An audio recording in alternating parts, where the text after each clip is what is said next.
First in, Richard. Hello.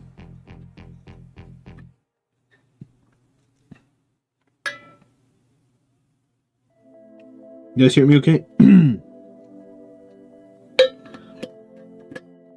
Greg, what's happening? What is happening? Good evening.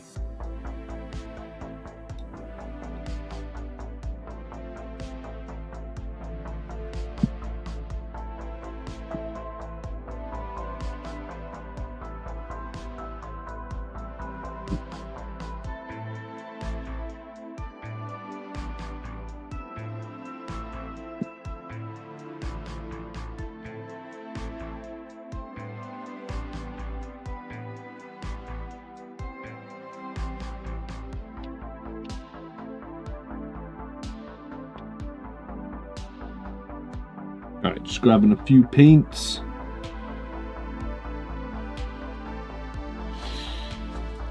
Gonna try and do this sword.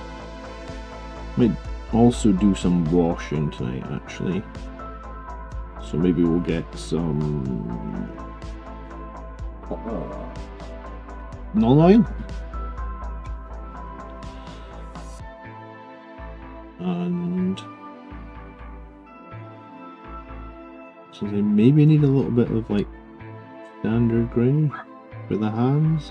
Yeah, I guess a little bit of standard grey for the hands. Okay, got a few paints, got a coffee. Good evening, people. How are you all?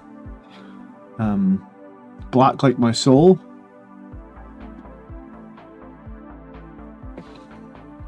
Hello, Chase. How you doing?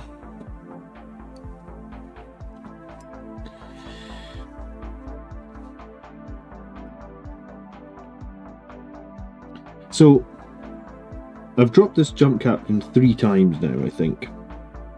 So the plan tonight is to not drop him. But I couldn't find a piece of the axe, annoyingly, when I dropped him last week. So he now has lost the axe, and he has a sword in his other hand. So he lost dual-wielding axes. But, like, I had to hunt my whole floor, I couldn't find it. So, oh, do you know what? I need to do red, actually, as well, because I had to... A little bit of this fin back here broke off, so I've had to repaint that. So I've got a few different colours to get on with this guy. Can Death Company jump intercessors take flame pistols? I think one guy... Oh, they definitely used to be able to take hand flamers. They might not be able to take them anymore. Maybe it's just plasmas and infernal pistols they get now. I mean, it should say in the codex, right? Like, it will say commander on the datasheet if they can take... If it doesn't say hand flamer on the datasheet, they can't take it. I mean, they used to be able to take it. I don't know. I don't play jump infantry at all. Sorry. Death Company jump infantry are not something I am currently playing. They are too expensive, in my opinion, for what they bring to the table, and they generally underperform whenever I play them. So, unfortunately, I am not playing that at the moment. Burgers, maybe someone in chat who's got the codex in front of them can confirm if Death Company could take hand flamers anymore.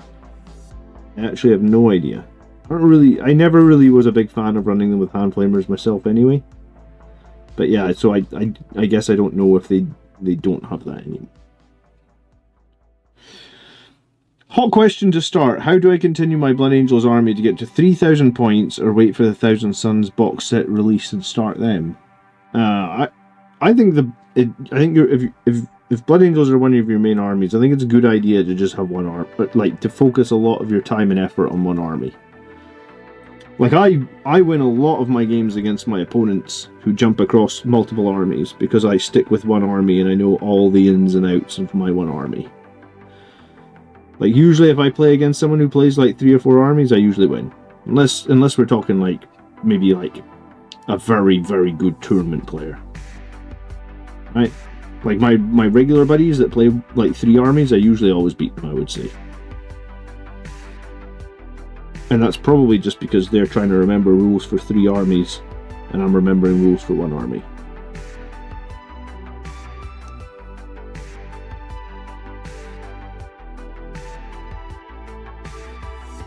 I feel really worried about dropping this model again tonight. You can date 2 hand flamers in every 10 death company. Thank you. Oh, hold on. Greg says no hand flamer. On a scale of 1 to 10, how much do you want to be playing Tempest Rising right now? I've been playing it. It's good. I've done 5 missions. I don't know, I don't really feel like I need to rush to... Well, here's the thing, Marius. I usually end up not completing the video games. No, I haven't dropped the model yet, but I'm feeling worried that I probably will drop it at some point.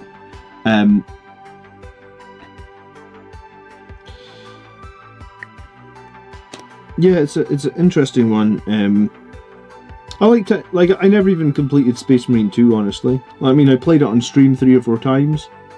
It has to be really something very special, I guess, to get me to complete it these days. Because I've got more important commitments in my life, I guess, than playing video games.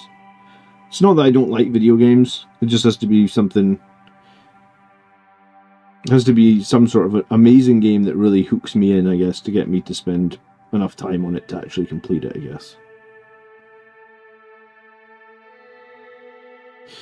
I liked Space Marine 2, but I felt like there was problems with it.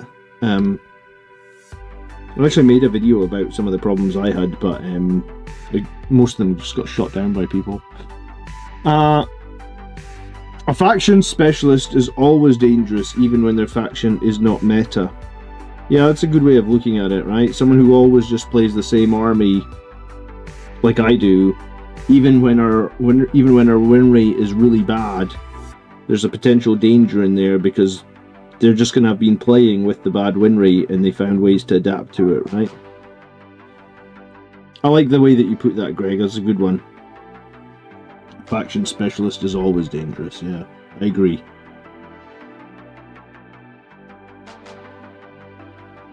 So I broke off a little bit of this little wingtip. No hand flamer in the Death Company anymore.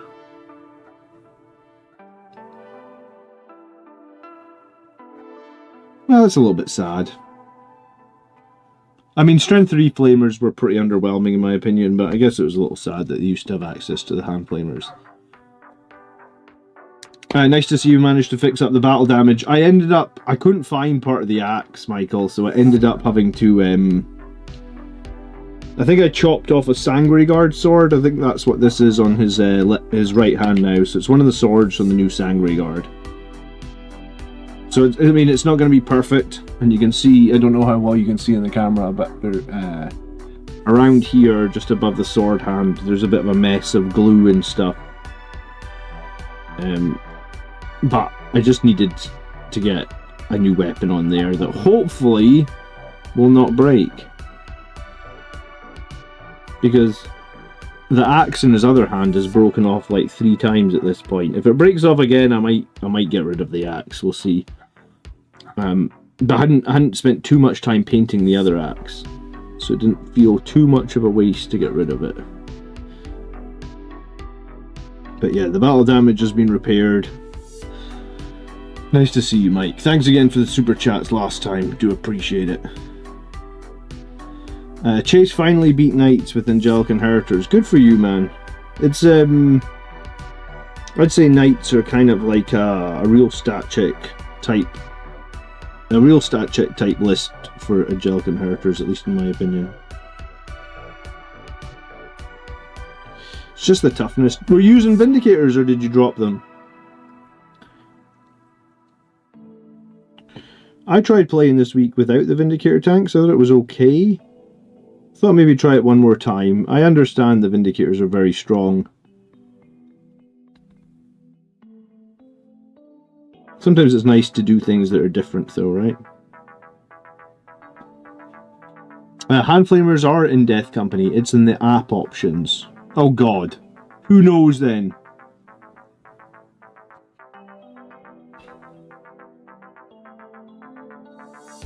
I mean, sometimes the app is wrong and the books are right, but...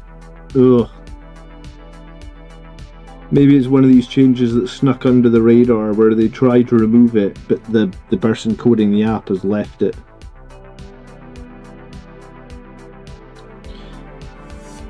I don't think I ever run my Death Company with hand flamers. Maybe like one time to try them and was like, meh. I tried running the hand flamers on the captains, you know, like how Jack Harpster was doing that in Angelic Inheritors. Ran it like one time, 2 times, and every time I try to kill anything with those flamers, they just fail. So I was just like, oh, just give me a plasma pistol back. I think I'd much rather have the Strength 8 AP3 plasma one shot versus like a handful of shots that never wound.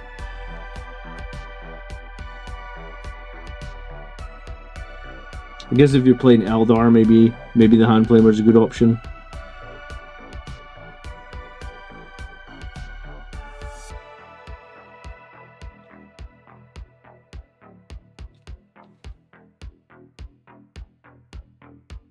I haven't played against Eldar too often this edition.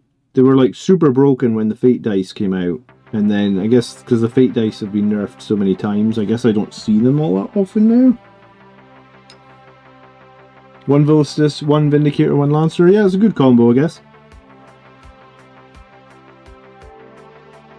Happy Easter. Yeah, happy Easter to anyone that celebrates.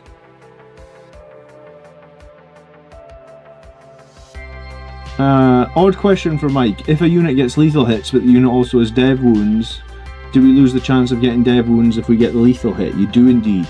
So that's one of the reasons that like sometimes I guess you might not want a lethal hit on a unit that can get dev wounds because you'll miss out on potential dev wounds.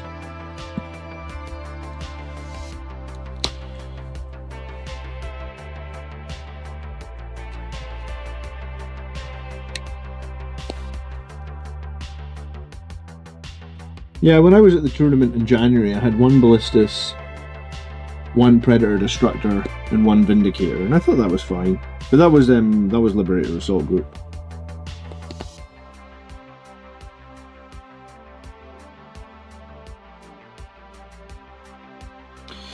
I was gonna say I'm basically at a tournament 4 weeks from now. It's like the 16th or 17th of May, so I'm gonna run Angelic Inheritors to that event, and I'll probably gonna run something pretty similar to what I ran on the live stream on Wednesday night.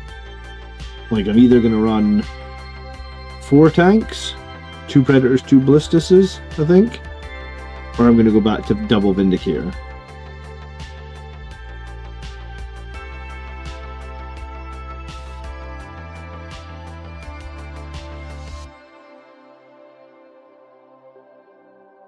Yeah, I found it, the few times I've played the Brutalis, I've found it hard to get the maximum out of it, so I've just not been playing it as of late.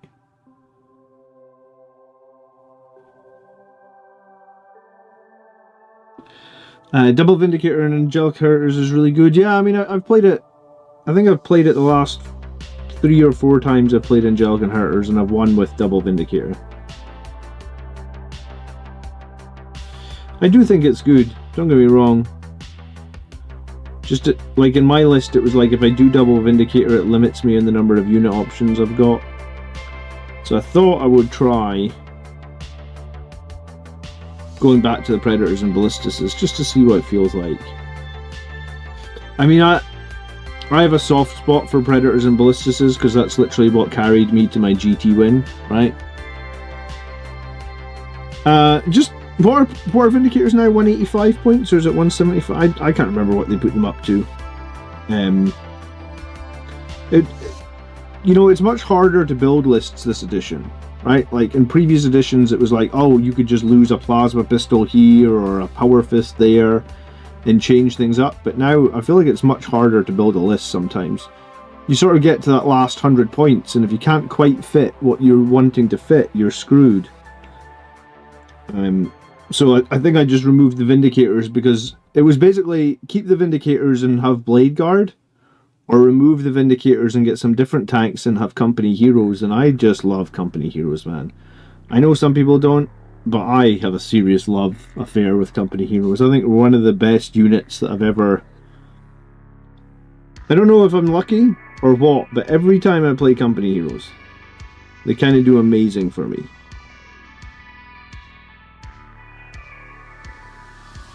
So it's probably just that. Like, every time I seem to run Company Heroes, they survive, they kill, they score.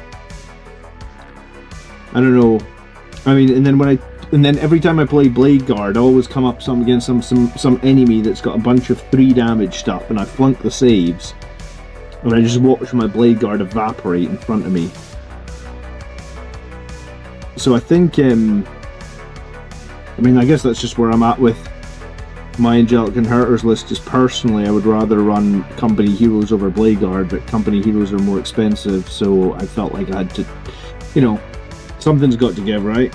And the thing that had to give in my list was the Double Vindicator tank, which I do like, but I also do think Double Vindicator is somewhat restrictive, right? Because they got short range, and they're a bit swingy. And I think that's what I don't. That's the one thing I don't like about them, is they are a bit swingy. You swing high all game, they're amazing. You swing low all game, and you're like, oh.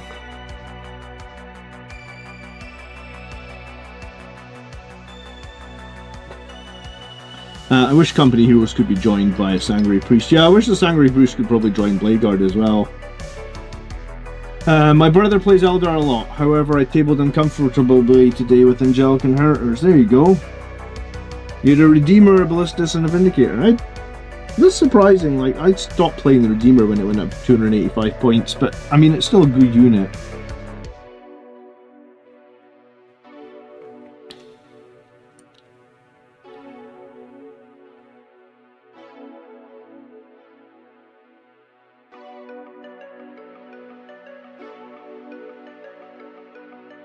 Speargrass says the Vindicator swung on him yesterday. Yeah, the Vindicator swung on me in my tournament in January. That was kind of why I sort of thought to myself, like, I do like the Vindicator tank.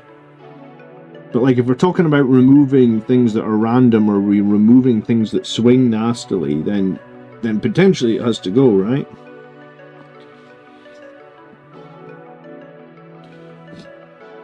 Have I considered a Judasar with Assault Intercessors? Not really, because I don't think Assault Intercessors are all that meaningful as a fight first threat, dude.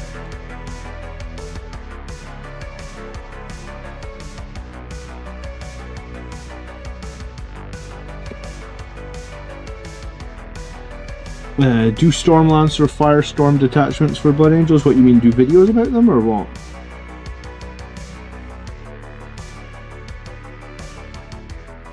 I know some people run Assault Intercessors with the fight first. I don't think I can't see it, right? Like, it's strength 4 and it's AP 1. I just don't think it's worth the points, especially when you can put fight first on, like, Terminators that are like strength 8 and AP 2 and 2 damage. Like, if you just if you just made a squad of Terminators, like 5 Terminators fight first, and you do the math against like 5 Assault Intercessors with fight first, I feel like the Terminators are miles ahead. And they could both have it, so why would you put it on the Assault Intercessors, right? Unless you really love Assault Intercessors. Which, I mean, you could.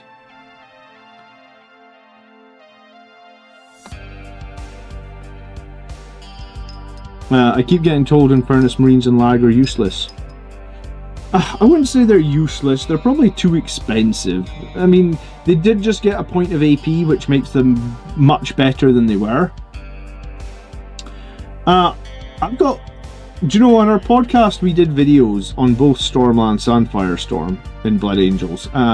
Give me 1 second, I will link you to one of the videos.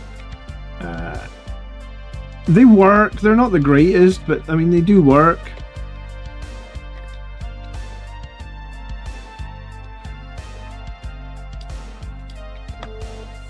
Here you go. What was the name? Vladix. There's a video for you, Vladix. What blue do we have on the blades? It's the Fang. This one. It's like it's just like a dark blue. I put it on all my swords. AI are less than half the points. Yeah, but they do half the damage. So at that point, would you not just be better taking the Terminators? I don't know. I don't run Assault Intercessors on foot. I haven't run them. Fuck, man. I haven't run Assault Intercessors on foot probably in like... I don't know. 4 or 5 years. I cannot remember the last time I ran Assault Intercessors on foot. I mean, I must have run them because I've got 10 of them painted. But like, I barely ever use them. I never feel they're meaningful. But you know what? I think I did. Actually, I think I did one game where I did like a 10-man Assault Intercessor on foot with a captain and a Sanguinary Priest, and I didn't think they were meaningful with that. And the Sanguinary Priest gives them extra EP and the Feel No Pain, and the captain gives them probably like a free stratagem. And I didn't think they were meaningful at all. So I mean, I guess I did that once, probably when the Sanguinary Priest lost his jump pack. So yeah, maybe I did it like a year ago, give or take, and I didn't think it was meaningful. Yeah, please do hit the like button if you enjoyed tonight's stream. I'd appreciate it.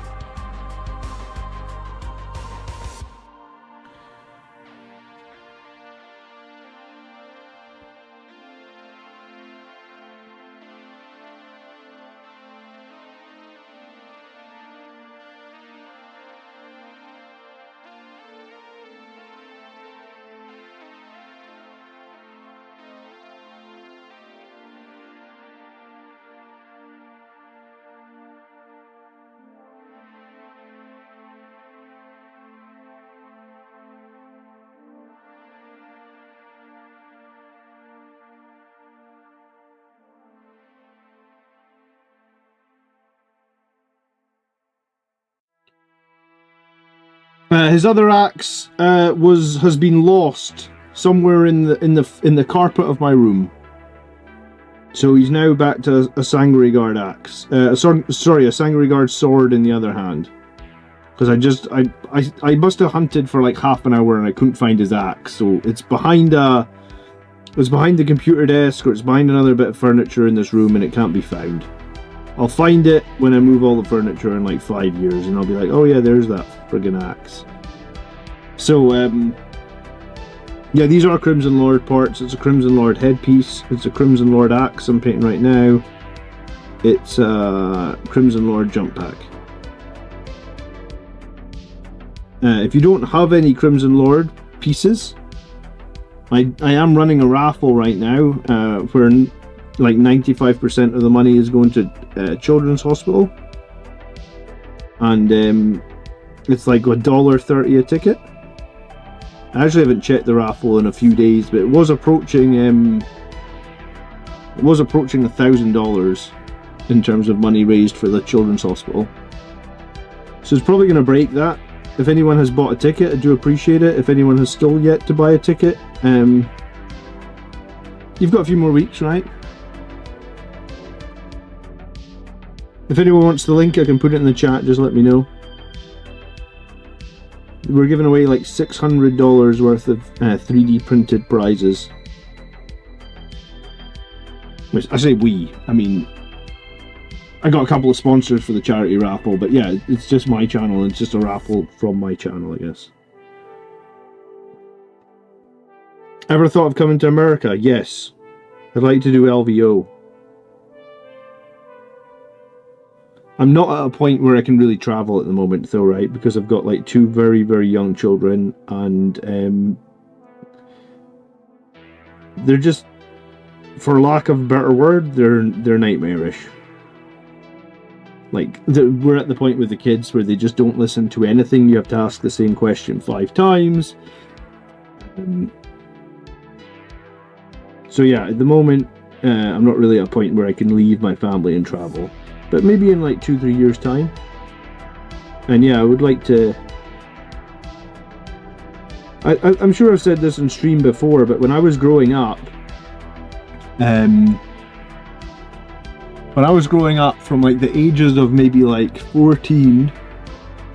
Maybe it was a little bit earlier, maybe like 13 or 14, it's hard to remember, right? That's like 30 years ago. To the age of like mid-20s, like early 20s. my dad actually had a house in America, like a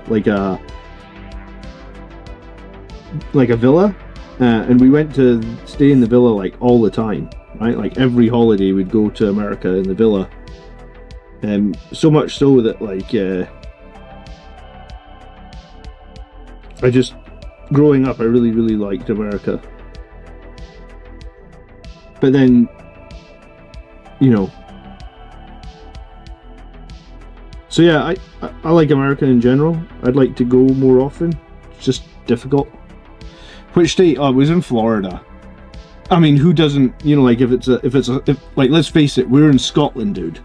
So like Scotland, the temperature never gets above like, I don't know the conversion from like 10 degrees Celsius, 10 Celsius to Fahrenheit. So like today in Scotland, it was 50 degrees Fahrenheit. That was actually the high. It was more likely to be like 44, 45. This is May. It's not quite May, but we're getting close to May. So like that's the weather in Scotland, like 45 degrees. So yeah, if you ask a Scottish person where they want a holiday home in America, we choose Florida, dude, because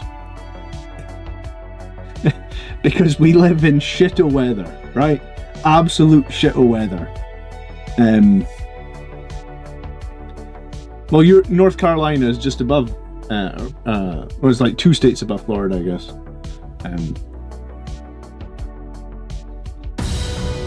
Evening, Ardeen, how you doing?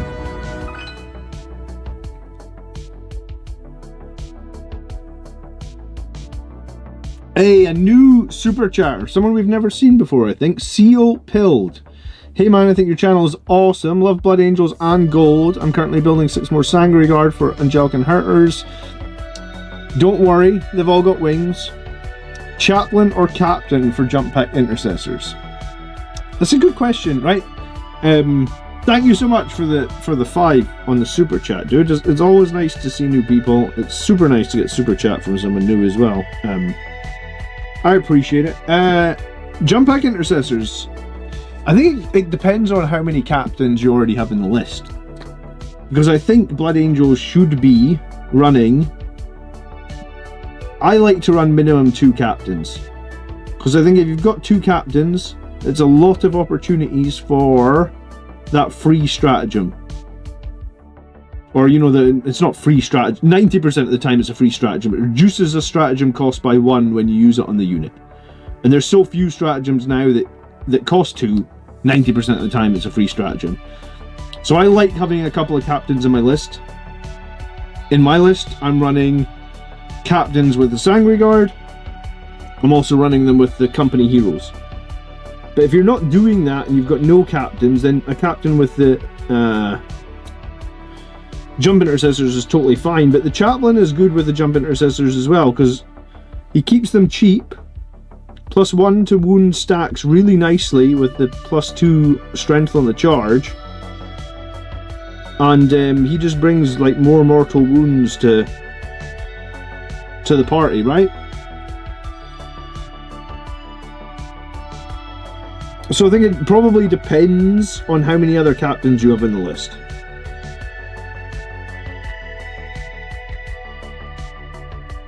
But I think in general, like if I was running 10 Jump Intercessors, I'd probably just attach a chaplain to them, excuse me. Because I think a chaplain +10, it just gives them a lot of killing power for the points that cost the unit has, and also gives a lot of mortals. Yeah, there you go. Greg says chaplain +10 absolutely slap. Yeah, I think that's probably what I would do. Because you just, at that point, you're like 45 chainswords at strength 6 with +1 to wound all the time. It's pretty nice. I like chaplains. I guess if you're running any death company as well, a chaplain's a good pick. But I know like some people like me aren't running any death company, because the chaplain could help some death company elsewhere on the board with OC and stuff like that. But yeah, I mean, I'm at the point where like my current list has 3 captains in it, and I really like that because it feels like I'm just always able to play some sort of stratagem and save myself some CP. I'm doing it like every turn.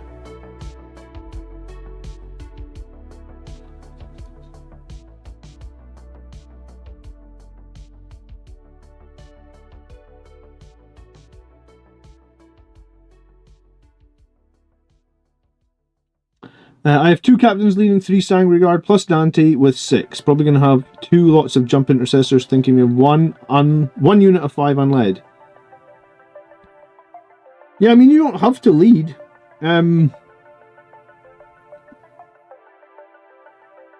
Sangregard and Angelic Inheritors seems like a lot. What are you, how much fire support have you got? Because I feel like Angelic Inheritors needs a good amount of fire support.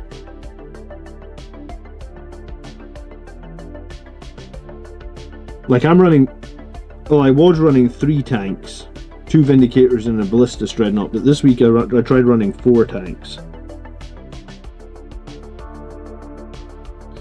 I think Angelic Inheritors just generally need some shooting.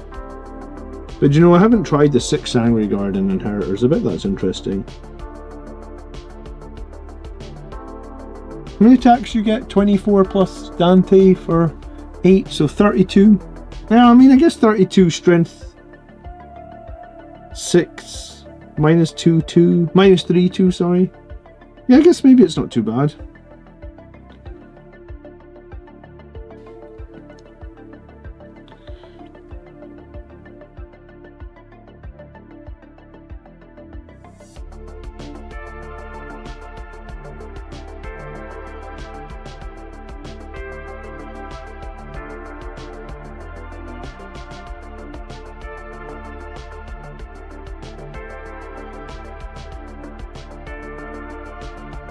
Does anyone else run 12 Sangregard and Angelic Inheritors? I mean, I've just sort of defaulted at 9. I've never actually tried 12. I know 9 is good because I've played it a bunch and I've won a bunch with 9, but...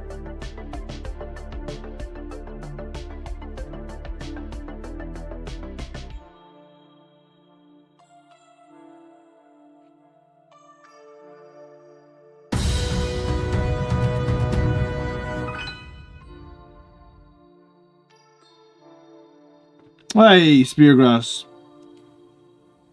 Running Scepters and Angelic Inheritors. When will we be able to have a character join them? I don't know if we're going to get a Jump Gravis character, man. I mean, I think the thing you probably have to do is pay the 1 CP and make them into a character unit, right? But, here's the question, right?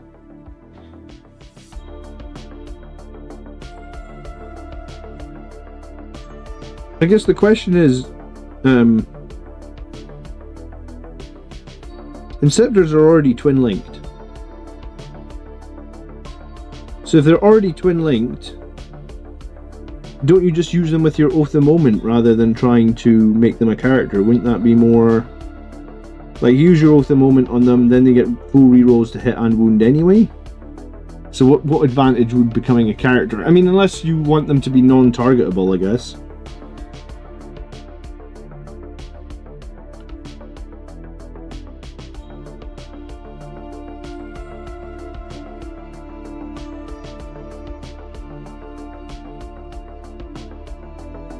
Yeah, focus the Inceptors on the Oath target and then they don't need the buff. Yeah, I mean, the only reason to make them characters at that point is to basically be able to give them Lone Operative, right? And I mean, giving units Lone Operative is pretty strong in that detachment, I get it.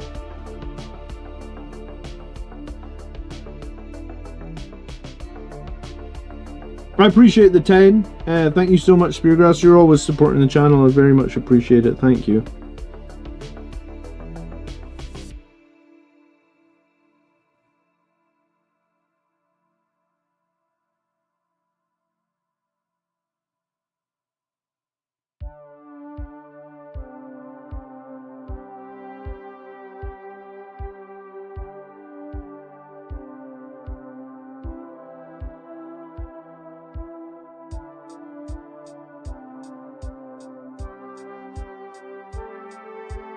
They should make a jump Gravis Lieutenant for a memes.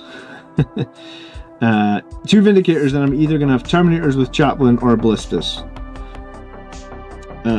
Depending on what I'm charging, I don't even have to use Dante. Gives him more survivability too. Yeah, it's... 2 Vindicators and a Ballistas and Angelic Inheritors is actually pretty good, right? Like, I've run that myself now 3 or 4 times, I think, and I think it's won every time I've used it.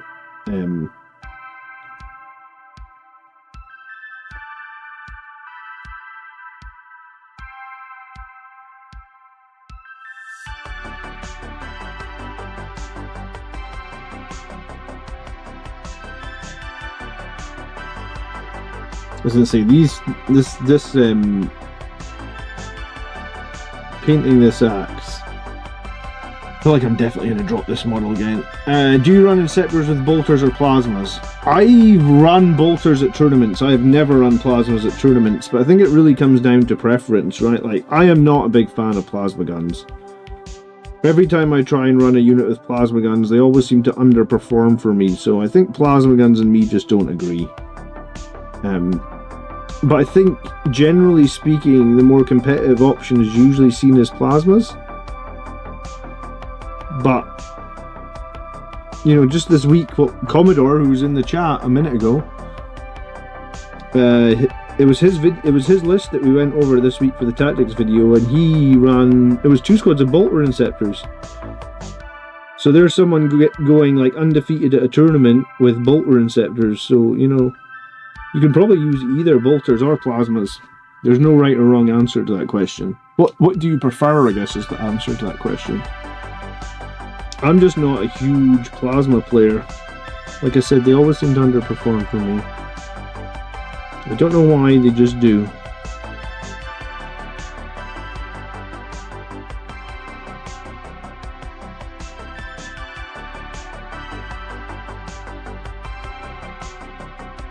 No, I mean, it kind of looks okay on the axe. It's not perfect.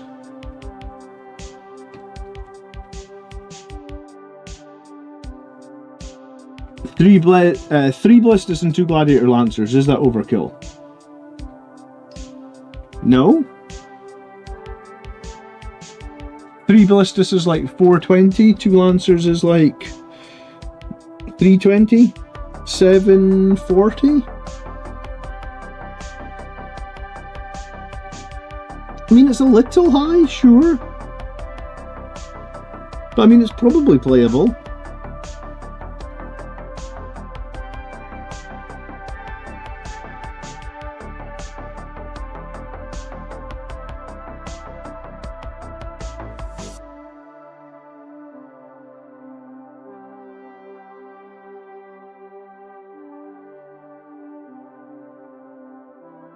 Howdy, John.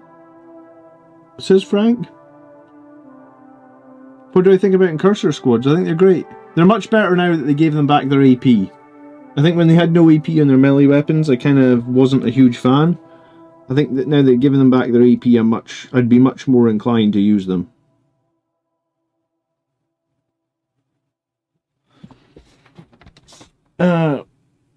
Blade Guard in 3s or 6s. I think you can do either.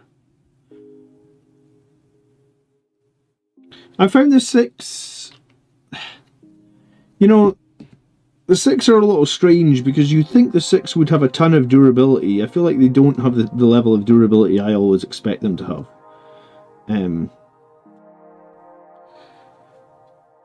But I mean, I think in general Blade Guard are fine in either size squad.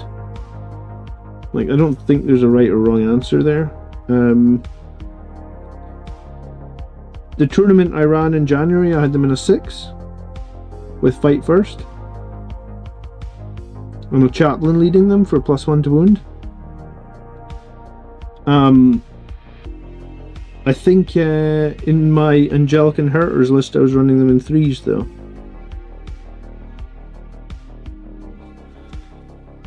So yeah, I think you can probably go either way on the Blade Guard, 3s or 6s. It depends on how it fits into your list, right? My eyes are like double visioning on me tonight or something. What's going on? I think it's just this magnifying glass. I've got a big magnifying glass just off stream. Sometimes it just messes with my eyes a little bit. My big murder blobs always get shot off the table. Yeah, that's why Angelic Inheritors is good, right? Because you're not running murder blobs. You're running like squads of 3. Oh yeah, we got 34 people watching tonight. We only have 13 views. Sorry, 13 likes. So if you guys get 2 seconds, like. It just takes 2 seconds to press that like button. I do really appreciate it.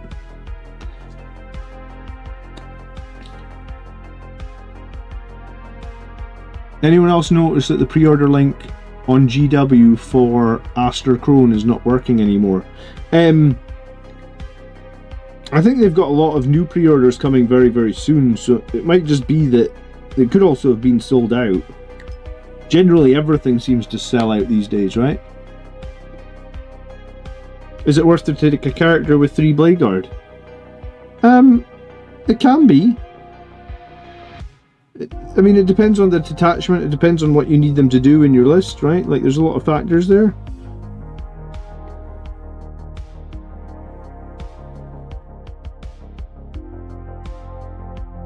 I've definitely put a character with 3 before, it's not the worst idea. I mean, they're not as good as the Sangre Guard with a character, but they'll be much cheaper.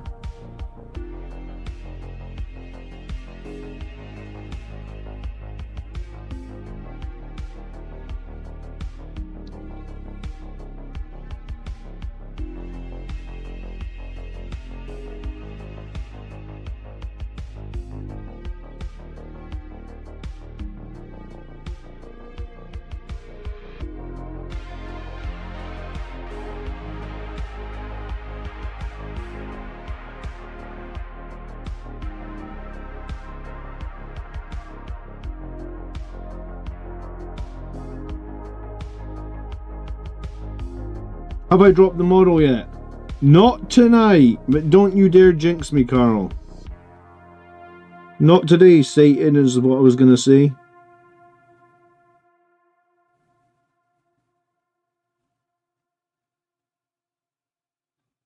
It's probably only a matter of time. For some reason, I think with the big wings or something, he's just awkward to hold.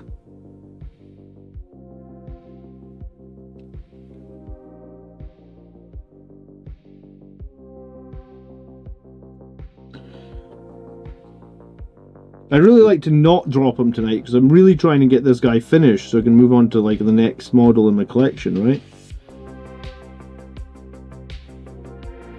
I don't think I'm going to get finished tonight anyway because I don't have a ton of time tonight, but I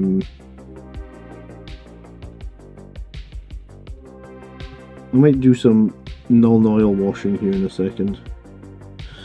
Probably be a good idea to wash all the armor joints.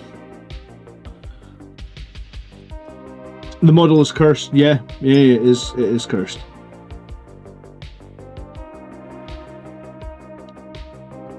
Brother Captain Fracturo. Yeah, it sounds accurate. Damn cursed model.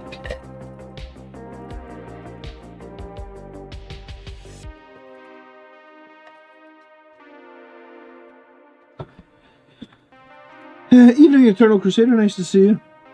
Dragon Shinobi, still haven't finished painting or basing my Blood Angels. Don't really know how I feel about playing yet. Well, just get 3 colours ready on them and then play, man.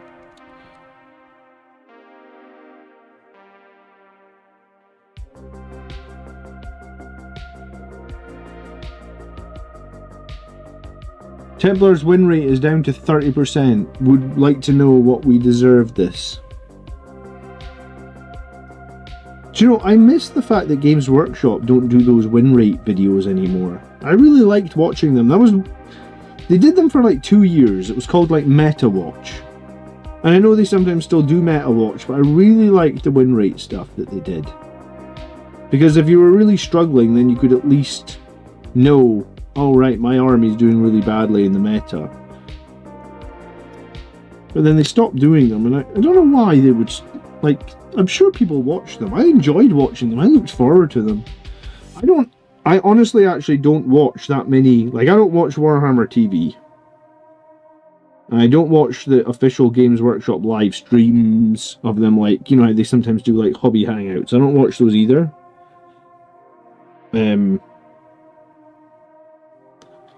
I guess I'm much more interested in competitive content, or content that will make me better at playing the game, right? And they don't really do many streams in that, like, they don't really do anything in that nature, right?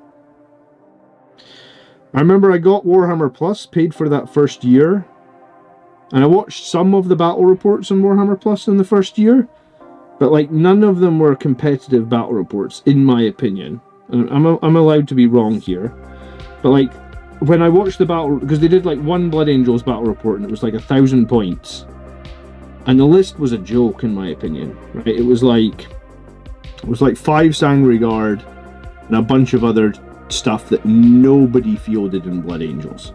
I was like, this is not a competitive army list. And like when I saw the list, I switched the stream off. You know, like at the start of the stream, like 5 minutes into it, when I saw the list, I was like, right, this isn't remotely a competitive army list. So this has no interest or no value to me, so I just switched it off. And I think that was honestly like the last time I looked at Warhammer TV content, because it was like, and it was in year one. And I was like, I was waiting for some content that I actually wanted to watch. So yeah, the one thing that I did watch pretty religiously was the Meta Watch videos, and then they just all of a sudden stopped doing those for some reason, I guess.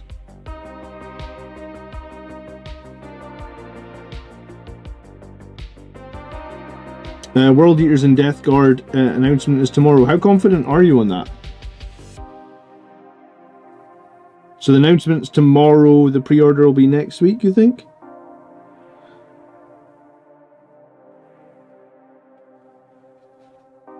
How come there's no cape on this captain? Because I used the Crimson Lord jump pack, I guess, right? And the Crimson Lord jump pack doesn't really have room to put the cape in as well, as far as I'm aware. I mean, there's this little cape that was on the jump pack, but like the actual GW cape, I guess that's in the box on the sprue somewhere. I did have a hunt for that sprue like a few weeks ago and I couldn't find it. I need to have a better look for it. I usually keep stuff pretty organised, but I guess I didn't keep that organised enough.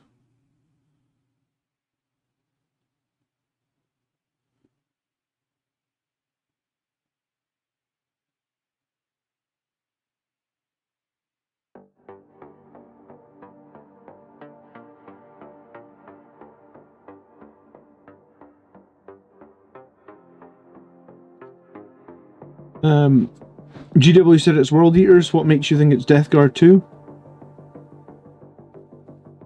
I thought it. I think possibly the reason that people think it might be Death Guard is I believe a lot of the Death Guard stuff is leaked. I think I saw a post on Reddit earlier. I mean, like, I don't read a lot of like Reddit posts and stuff on the weekend, but like, I was on the app for like 5 minutes, and I think I did see a post that was either like the entire Death Guard Codex has leaked or something to that nature.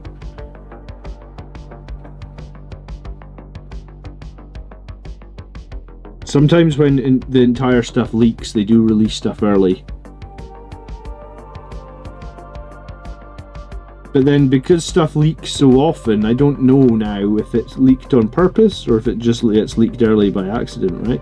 Because it does seem like in the last year or so, stuff leaks all the time. Maybe even longer than last year, right?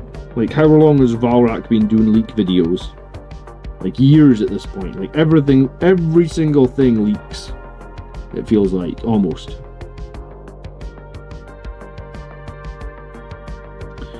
Angron got nerfed. I heard Angron got nerfed. Andrew was saying he was nigh on unusable now. I don't know if I believe that, but we'll see, I guess. Do we know the points for Angron, or because the points will dictate if he's unplayable or not? Did you ever watch Angel of the Death, Blood Angel series in Warhammer TV? Yes, I watched the first 2 or 3 episodes. I must admit, I'm someone who hates weekly episodic content because I've got kids And the kids never give me any friggin' free time to myself. So when I get free time, the last thing I want to do is watch one episode of something and then not be able to watch any more of it. So I guess I'm more likely to pick content that I can binge watch. So I think when Warhammer TV released that year one, I watched a couple of episodes that first couple of weeks. And then I guess got busy with life and kids and stuff and then never went back to it and never finished the series. But I did like what I watched. So yeah, I much prefer content that's like, you know, that's why I must admit I will still buy series on DVDs. They're cheap now at least. Like, I'll buy a series of something that's, like, it might be on a streaming service or something like that. But I'll buy it on disc because at least means when I'm free, I can just watch it at my own pace and don't have to be like, alright, well, come back next week or come back. You know what I'm saying?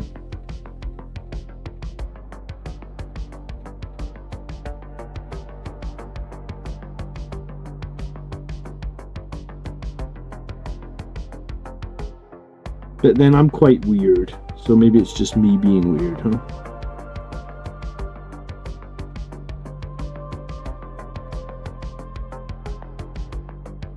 I mean, I speak about myself in the third person sometimes, right? Like, that was the thumbnail for this video. It was like, don't drop the model, John, you idiot. I think that comes from, like, doing a lot of sports when you're young. Because I did a lot of sports, and I was quite competitive at sports. So when you make a mistake, you would berate yourself. Like, oh, that was a dumb shot, John, or you should have done better there, John. So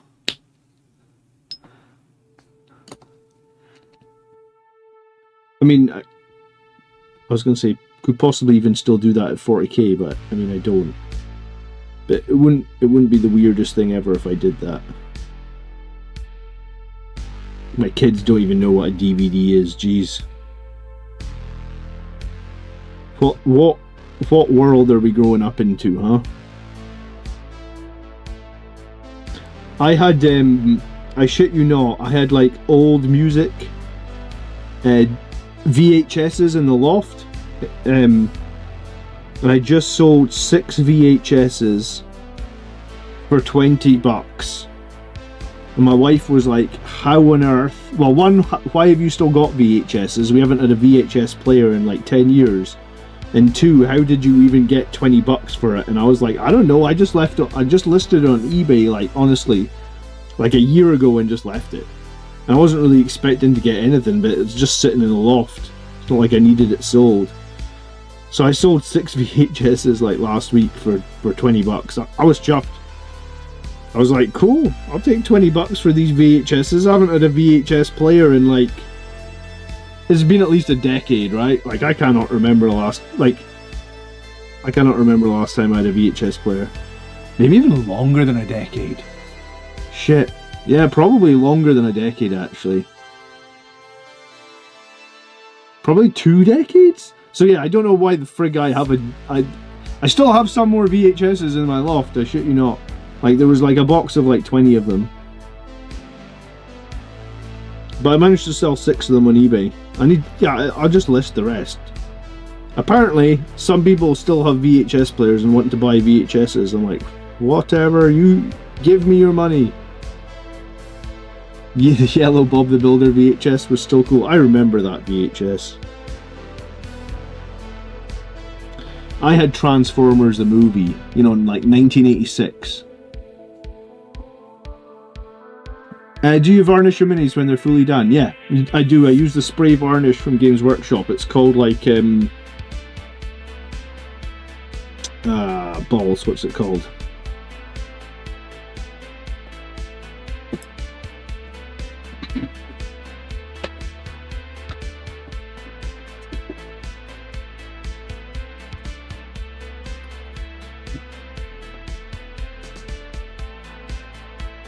This one.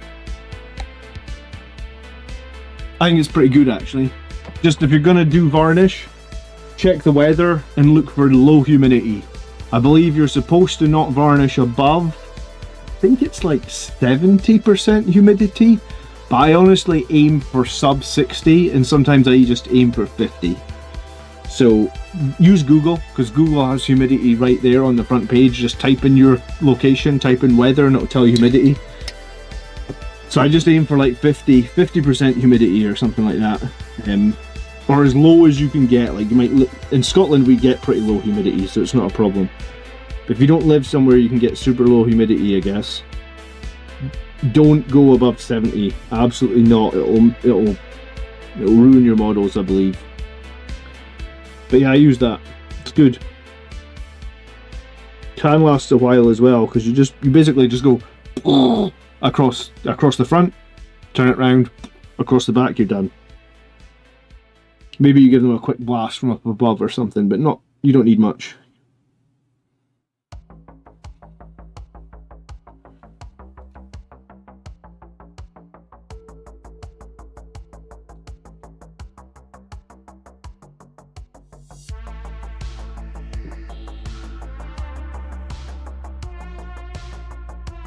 I still have VHS stuff in my loft I refuse to get rid of. See, some of the ones in my loft had started to get like, I assume it's like some sort of mold or something, but it looked like, so VHS was obviously just tape, and it's like black tape, and it's usually in like a plastic box, so it would be airtight. But some of the old VHSs, do you ever remember the ones you got in cardboard boxes, so they weren't airtight? The ones that weren't airtight, that just sat in my loft for like 10 years, on the edge of the black tape, it almost looked like there was like a white residue. I don't know what it is. I assume it's mold or something. Or at least I assumed it was mold. But I mean, I sold them on eBay. I took photos of it all, so it must have been fine. But I mean, I don't know what that white stuff was in there. I don't remember VHSs ever having like white on the edge of the tape.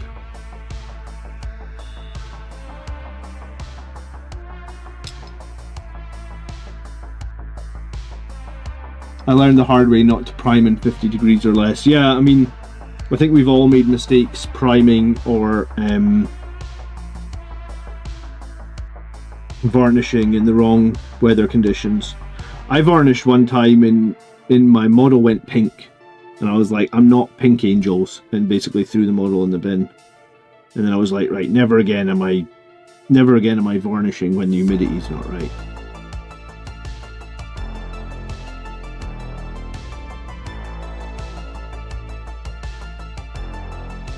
Yeah, don't varnish in the rain. Yeah, I mean, I think most people don't spray or varnish in the rain. Good point though, yeah, Frank?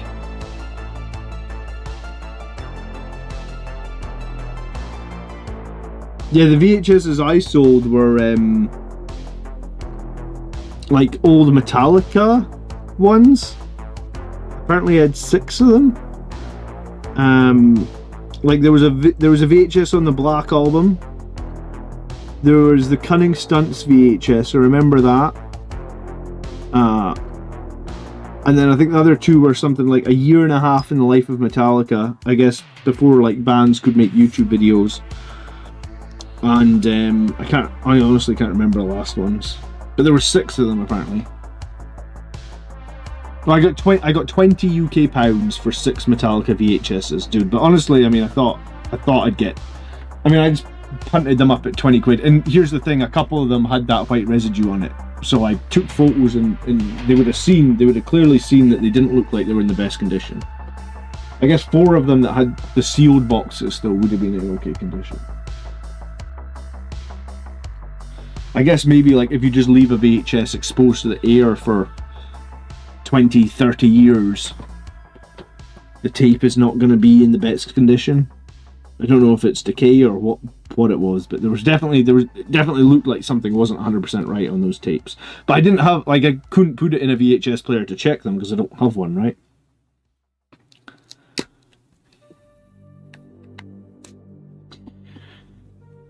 I'm hoping for a new Metallica album, dude. I like that last one.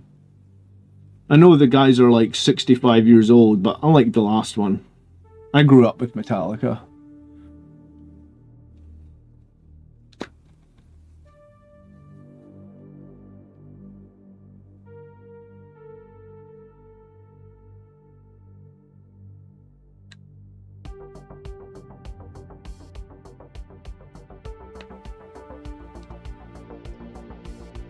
Who were better with Mustaine? I mean, I wasn't bored when they had Mustaine, dude.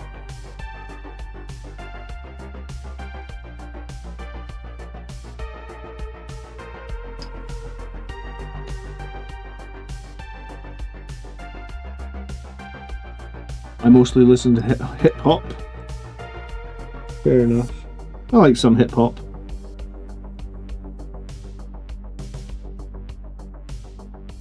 Probably more rap. I like Rage Against the Machine. That's what I grew up with.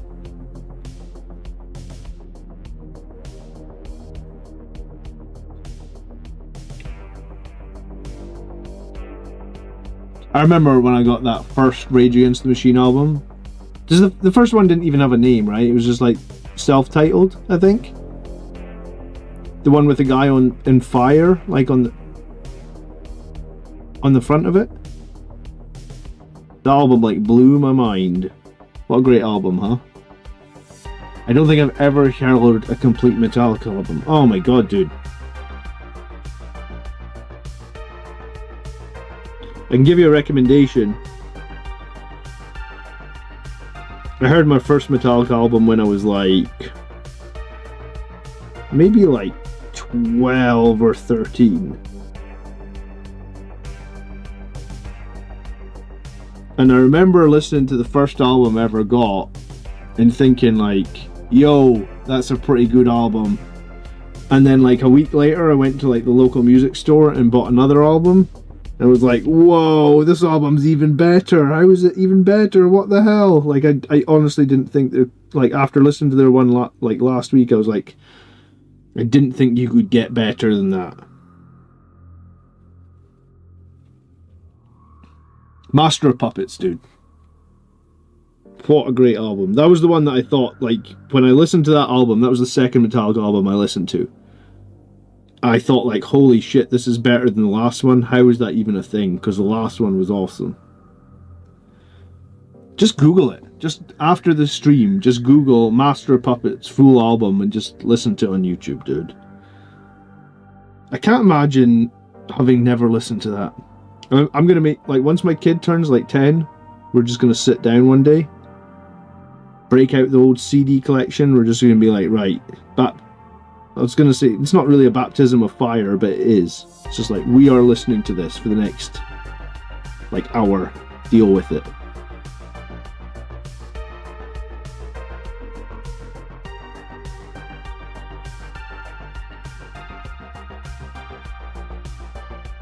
Master of Puppets is my favourite.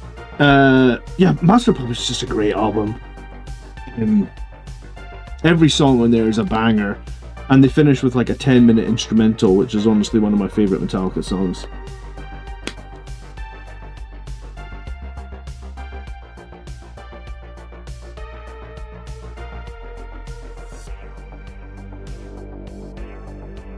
You know, we've lost something in society now with like Spotify and stuff. Because like back in the day, at least like when I was growing up, you bought the album and that was it. That was your own, like, you know, for the next, like I would buy an album and like for the next month, that was the only new music I would have really. Except maybe I'd hear some shit on the radio, you know? Like I genuinely miss the days of buying albums as a way to consume music, I guess. I feel like we've lost something. With like, you just hear one song by one band and you just go on Spotify and you listen to that one song. I think it's a little bit... I liked albums.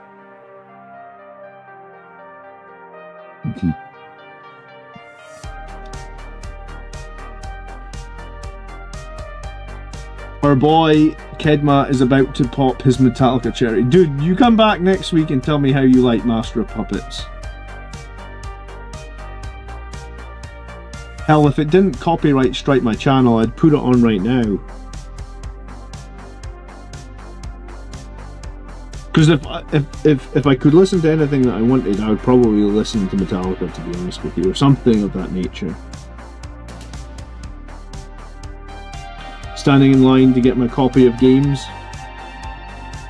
Yeah, we've lost that too, man. I remember going to a few midnight releases for games and, like, you know, chilling out with your friends, waiting on the new games. I like that.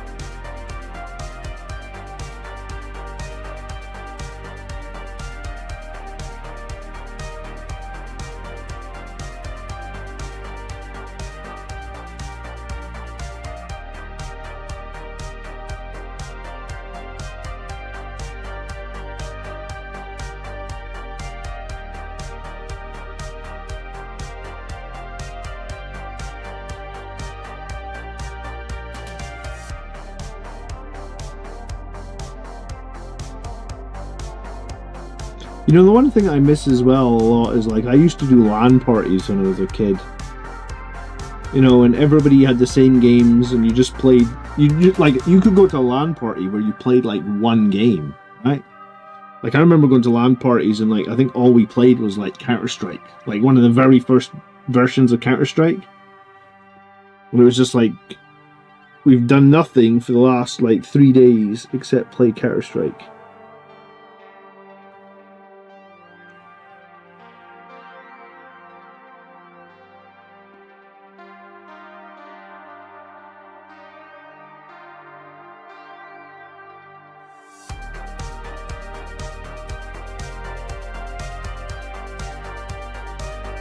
We used to LAN Halo Combat Evolved, yeah, Quake. I think we LANed like Quake. I think we Quake 2, Quake 3 maybe?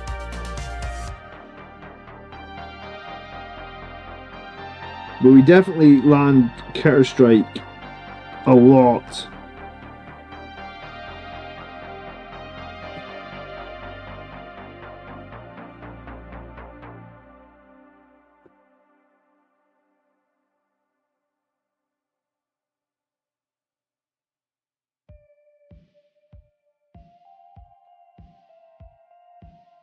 Lugging around a 19-inch CRT. Dude, if you had a 19-inch CRT, you were most people were on like 15.6 inches or 17. You know, like, it was a big deal if your family had a 17-inch CRT, you know. So if you had the 19-inch CRT, dude, you had some rich parents, man.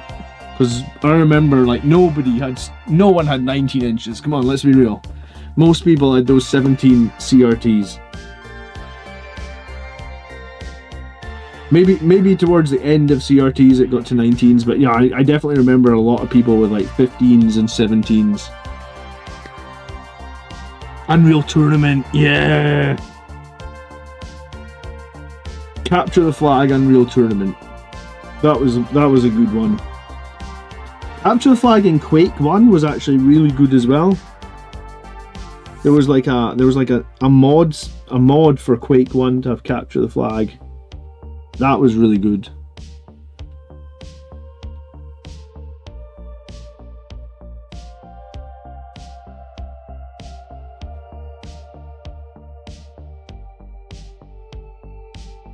In Quake 1, the multiplayer levels didn't even have names. They just called them, there were 6 of them, and they just called them DM1 for like Deathmatch 1. So, like, there were 6 levels. It was just DM1, DM2, DM3, DM4, DM5, and DM6. And everyone had their favorite. Everyone was like, oh yeah, DM4 is my favorite.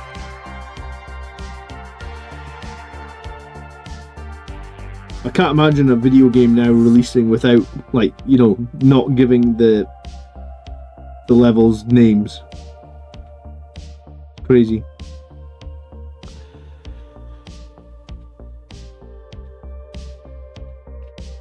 Man, if my kid, like, he's only 3 right now, but like, if in like 12 years he's like, Dad, I want to go to a LAN party, I'm like, fuck yeah, I'm coming. What game we playing? And it better be something good. Better not be like fucking Mario Kart or some shit. Not that I don't like Mario Kart, but you know what I'm saying.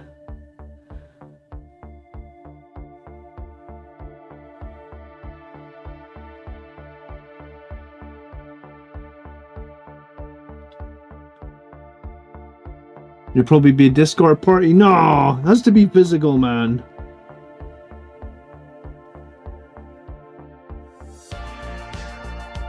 You gotta lug around those monitors and stuff.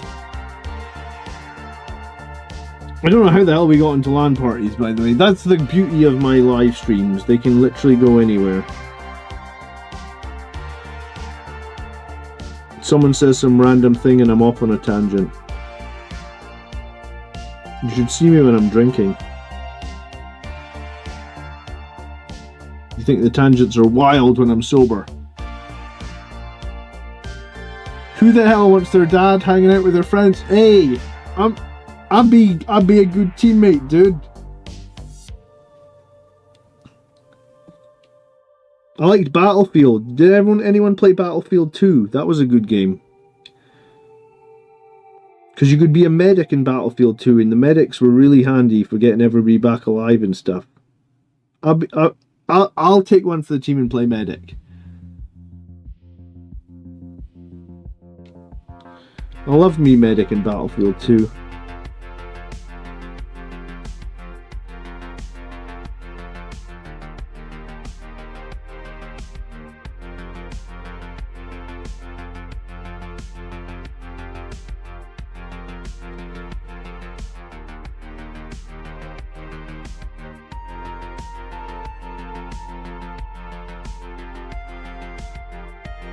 I feel like I'm making some progress with this guy, honestly. I played Battlefield 2 Modern Combat on the PS2. Yeah, I had that version as well. I have all the old Battlefield games for the PC.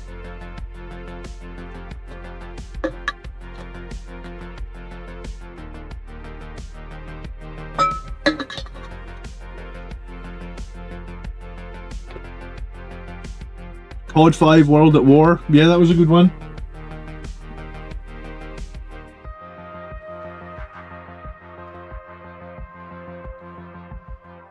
That was the one with Keith Sutherland, wasn't it?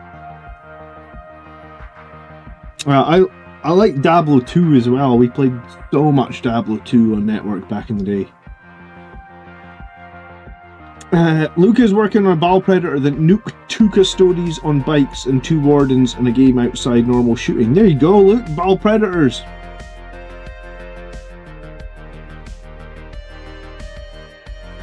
We do like a little bit of Battle Predatoring up in here, don't we? Yeah, they swing high or they swing low.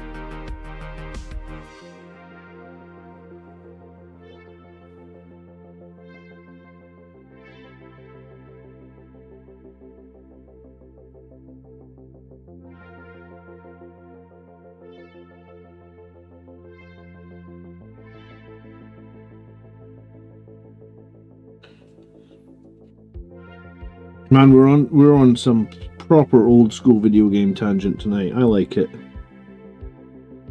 That was my childhood, man. LAN parties and FPS shooters and the occasional something else.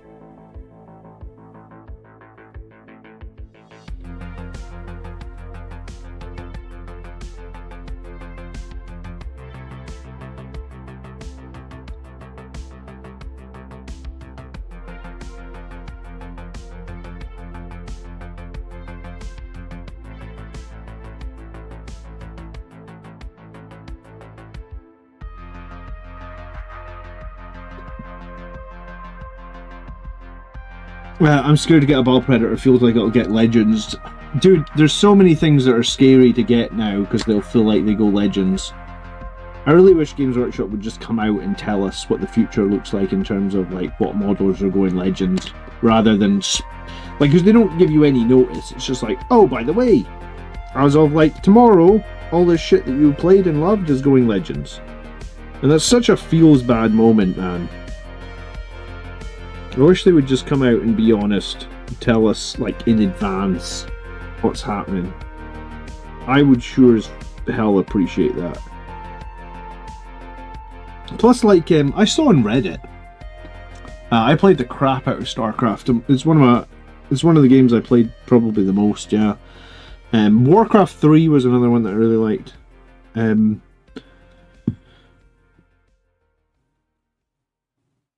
I actually have somewhat of like I have like I wouldn't even call it a gaming channel. I have another channel on YouTube where I upload random games to now and again, and like most of that other channel's content is honestly Warcraft 3.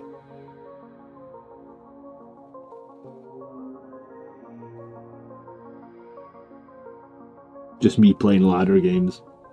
Hello, Alex. Defense of the Ancients. Yeah. We could go on and on and on. Hello, Highland Phoenix. How you doing?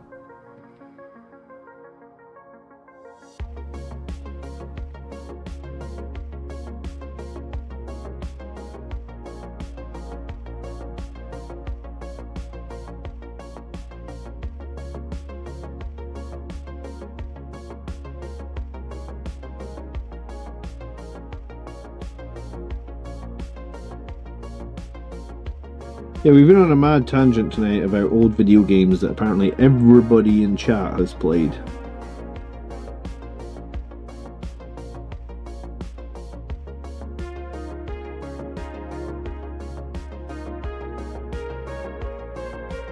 Which is cool. Nothing wrong with old video games. Anthony, love the channel. Keep up the good work. For Sanguinius and the Emperor. Anthony, thanks for the kind words. I always appreciate seeing kind comments. It's very endearing. I do occasionally get the hateful comments, so I sure as hell appreciate the nice ones when I get them. So thank you. Have a nice night, Lawrence. Thanks for hanging out. Thanks again for sending me your list for this week's tactics video, Lawrence. I do appreciate it.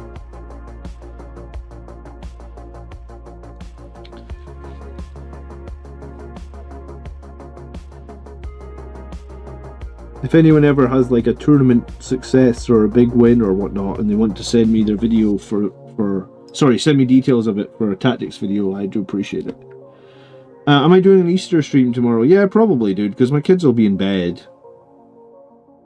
So I'll probably do the live show tomorrow.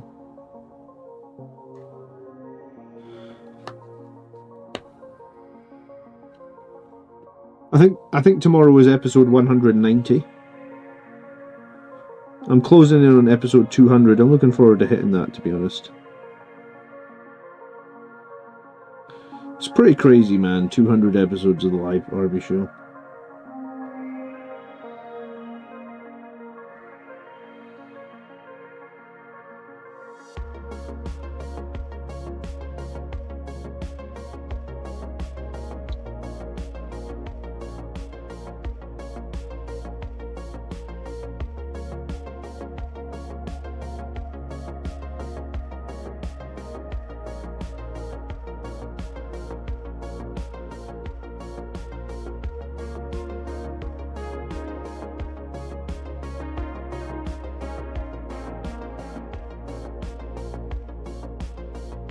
What's the average age of chat? I would guess, if I had to guess the average age of the chat, I would say it's about mid-30s. Because I think if I go to my YouTube analytics, because analytics will tell you like average viewer age, right? If I go to audience, it tells me that apparently 99% of my audience is 99.9% is male and 0.01% is female, and then 40% are aged 25 to 34, 40% are aged 35 to 44. So there's like 10% above 44 and 7% below 24. So 80% of the audience is 25 to 44. So I would say just probably split that. So the average age of chat is probably somewhere like 35. Big up. Who's the one woman? My mum. Yeah. It's not my mum, because I've told my mum a couple of times that I have a successful YouTube channel, and she couldn't give two hoots about it. Maybe she just doesn't understand it or something. Because like I was very excited. I was like, Mum, I've got 10,000 subscribers, and she's like literally nothing from her, right? So like I think probably she just doesn't understand what that is. I was very excited.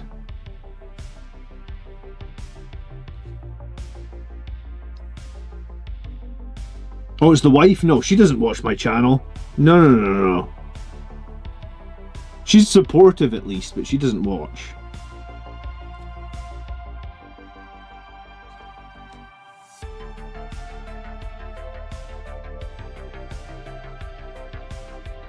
God, sometimes I hate doing these little borders around these blood drops. Because every time I do them, like 2 steps forward, 1 step back, it feels like.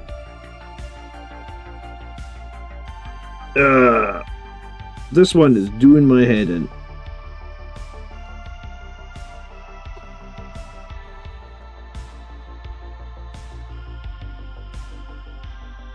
No, I think we do have like a couple of I think we do have a couple of female members in the Discord, because I've definitely seen them in the chat before, so it's nice, but I guess at least Blood Angels, or at least my channel, is very male orientated.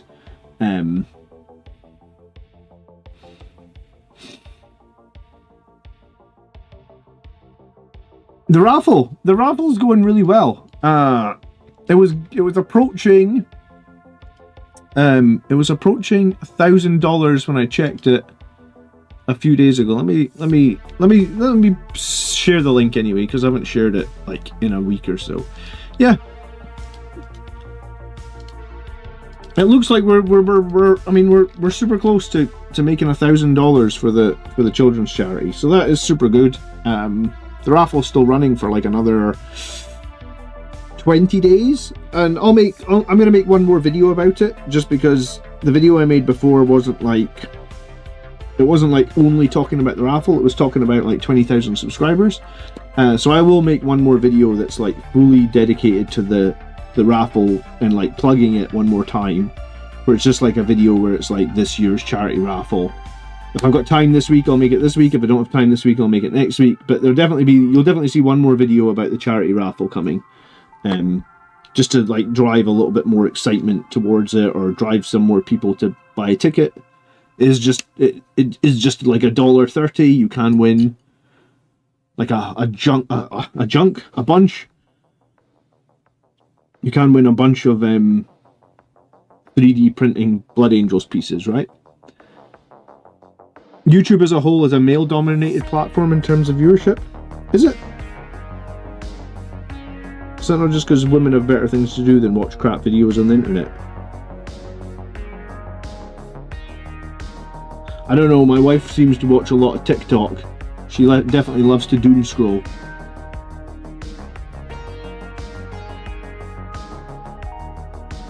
I don't know if RTS has completely died as a genre, right? There was a new game come out like on Tuesday, was it? Like a new RTS, like a proper Command and Conquer type one, Tempest Rising, right? I've been making a couple of videos on it already. It looks good. I don't know if RTS has completely died. Maybe it is dying? I think we all love doom scrolling, to be fair. I've limited how many minutes a day I can use X and Facebook, because I was doing too much doom scrolling.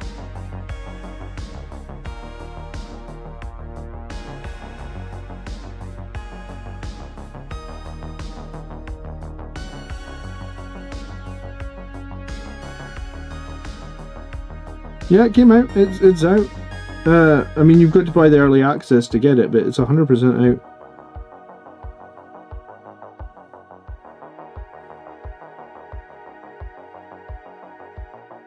I was playing it on Tuesday. I was live streaming it on Tuesday actually, and I was playing it again on Friday for a bit.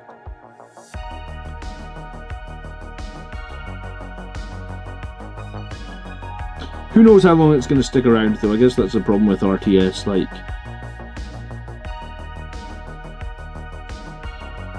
I think it's probably quite hard to monetize an RTS game, right? Because like, there's only so many, you know, like in other games you can sell skins, or you can sell weapons, or I think an RTS game is quite hard to monetize.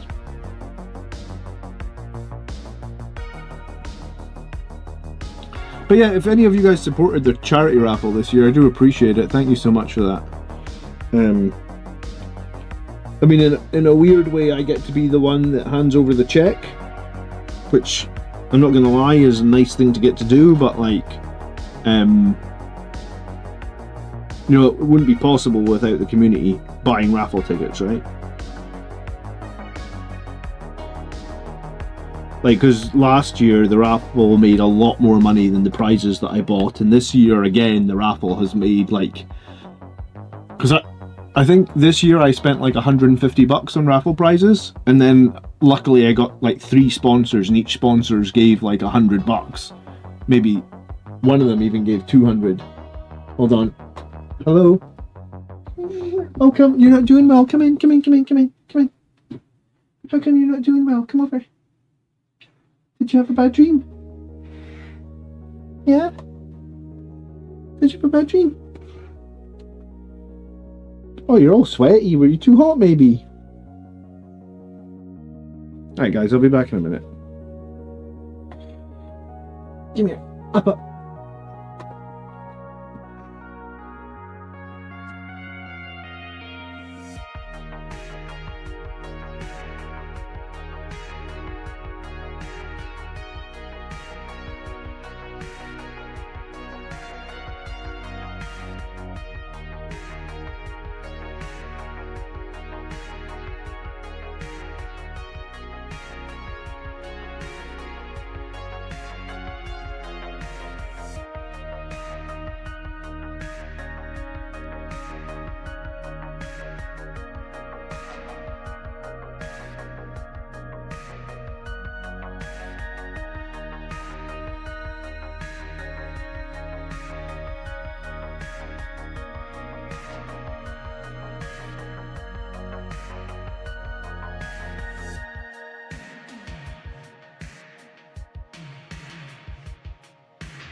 Any idea how to have the Sangre Guard banner on the models? I run swords all the time, so I'm not really sure how to do that. I made a video on that, right? Like, to put the banner on a model with the sword.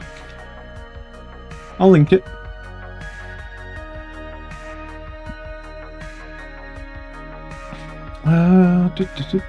Where was it?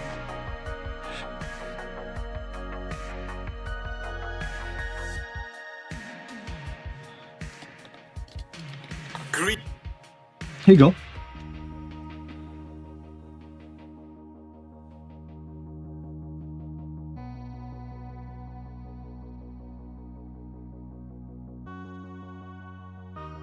Well, if any of you guys are playing Tempest Rising, let me know, because I bought it. I've played it. They said that the ladder or the ranked play isn't going on for like another week, but I'll play a bit. I mean, I'm not free very often, but I mean, I'm free occasionally.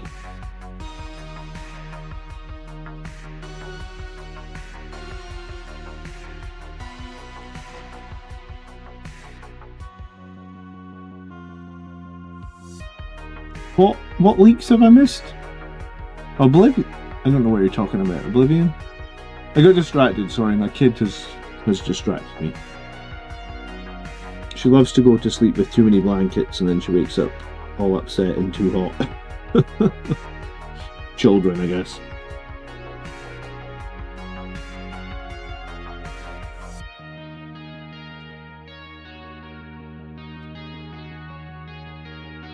Oh, Elder Scrolls is getting remastered. I must admit I never played Oblivion.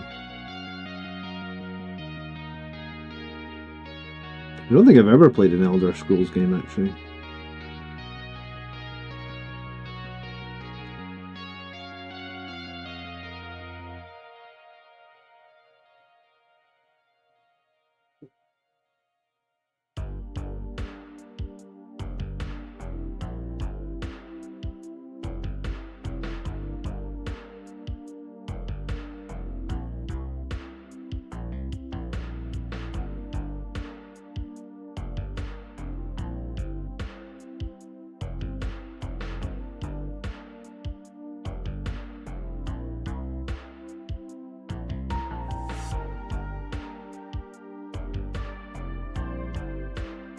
Don't do it, it'll ruin your life. I don't have time, man. Like, so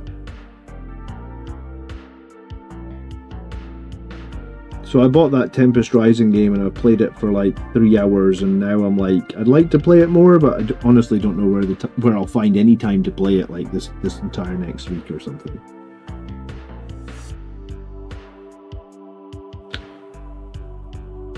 It takes me a lot of time to make those Friday videos every week, right? Like, I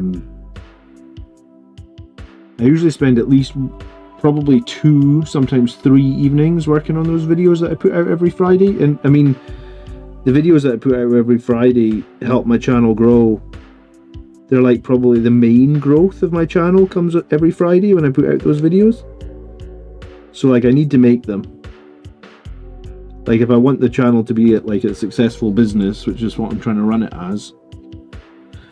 So yeah, like, doing those videos every week takes up so much of my free time, but it's like, that's my choice.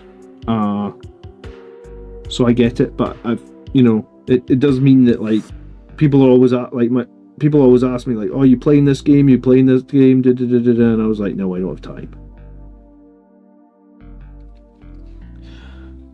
Benno will watch your Friday videos every Friday at lunchtime. Yeah, exactly. And a lot of people do, I guess. So it's a good thing that I'm doing.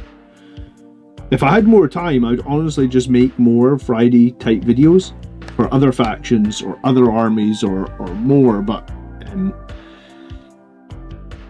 I don't have time. If I ever lose my day job, that's what I'll do.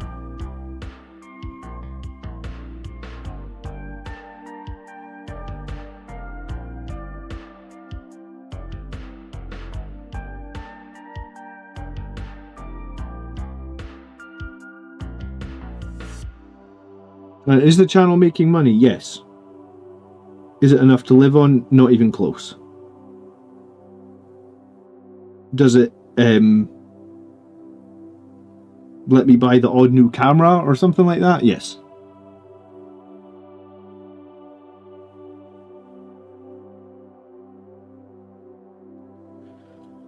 I think to have a channel where you could probably make your channel your regular income, or your main income, whatever you want to call that, I think that's 100,000 subscribers, dude. I think that's probably why YouTube send you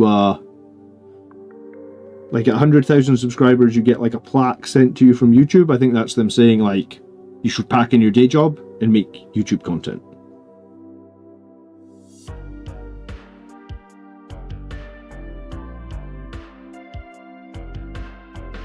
So yeah, I mean, take from that what you will, but yeah, I mean, that's how far I would be away from, like, if, you know, like, as much as I would need to 5x the channel, at least, maybe more, to go full time, right? So, like,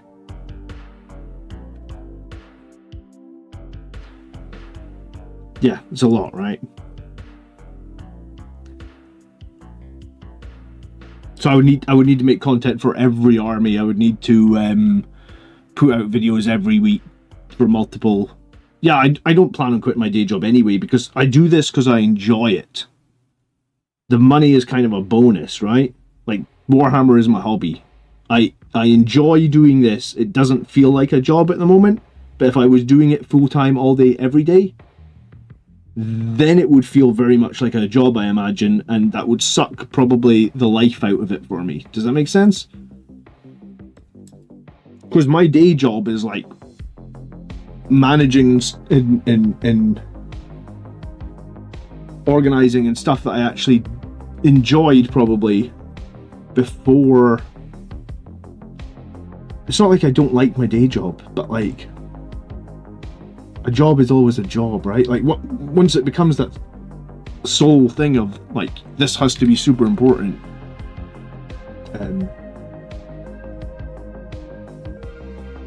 yeah, I'm really happy with. I honestly didn't think we'd get 20,000 subscribers. Like, that wasn't in my wildest dreams. Since then, that was only like 2 weeks ago, I'm at 20,178. So I've got another 178 subscribers from that. If you look at so I made 20,000 2 Fridays ago, so that was 15 days ago. So I get 10 subscribers a day. So if I keep going to the channel for 2 or 3 more years, then arguably I should have 30,000 subscribers.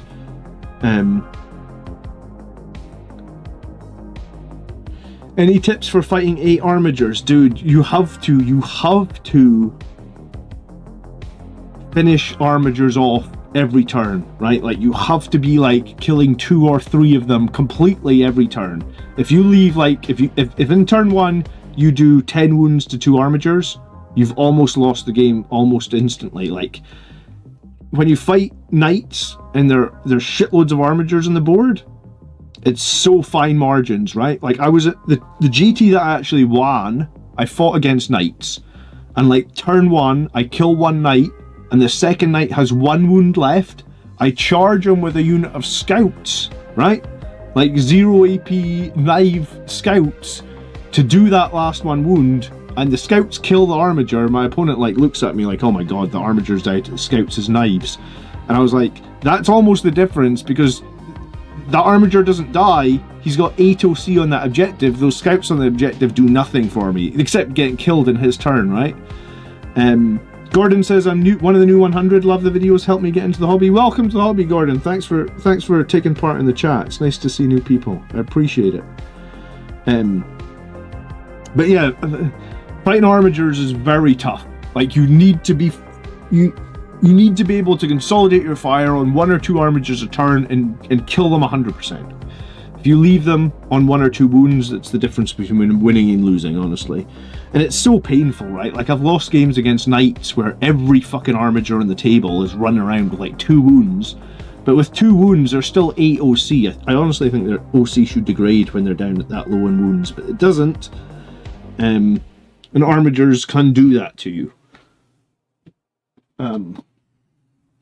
I think that tournament game might even be one of the games that's there's a video about that on the channel, so you might be able to watch the highlights of that game back and see how I dealt with the armigers. But it really does just come down to, can you kill 2 or 3 armigers a turn? Because if you can't win.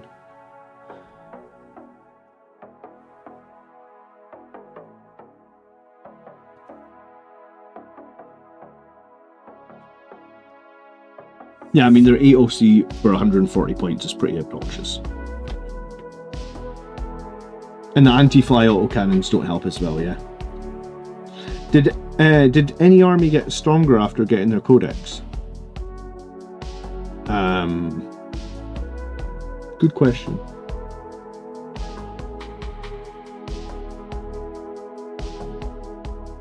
I'm thinking there must have been someone that got stronger. Eldar definitely didn't. Blood Angels didn't. Dark Angels didn't. Ultramarines didn't get a codex. Gene Stealer cults? Or were they just broken anyway? I'm not entirely sure. Did any... Admech did... Custodes didn't. Orcs didn't.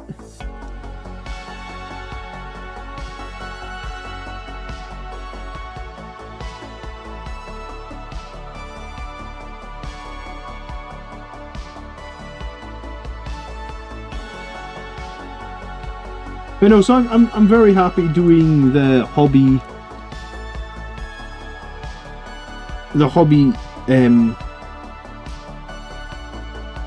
part of the channel or whatnot, and keeping it small and just making it as much a hobby as anything else, I guess. So that's where I'm at with it, and I'm happy, and I enjoy doing the Blood Angels content. I really do. I really enjoy how much camaraderie that we have in the community. I think I'm very lucky because I don't think I did anything special. I just probably one of the first Blood Angels people to just start cranking out videos, right? Right place, right time, probably.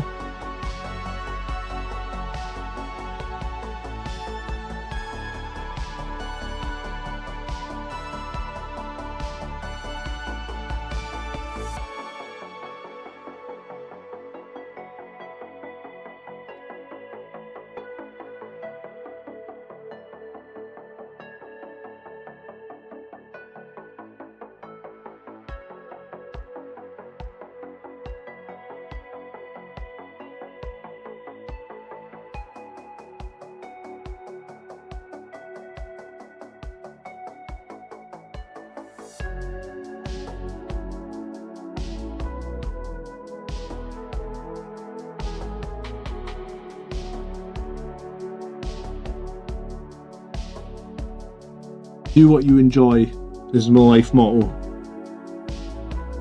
Yeah, exactly. Like, I think if YouTube is your job, I think it's probably pretty hard, right? Like, you have to just churn out videos, like it becomes like a proper production line. Maybe that's what some people are good at, I guess. But I do think that would be quite hard. Alright, I'm going to be here for like 5 more minutes. Because I'm going to spend a little bit of time with my wife this Saturday night. So, any advice for managing the mental load of rules abilities for new players, finding it difficult not to sift through datasheets and strats every 2 minutes? Yeah, I mean, you learning probably like a bunch of the standard things, like the profiles of like some of the weapons and stuff, probably would help a lot. But yeah, I mean, there's a lot of cognitive load on Warhammer, and the first times you play, it will take you a lot of time to get the rules down and make the right plays and know everything. I mean, I've made cheat sheets in previous editions.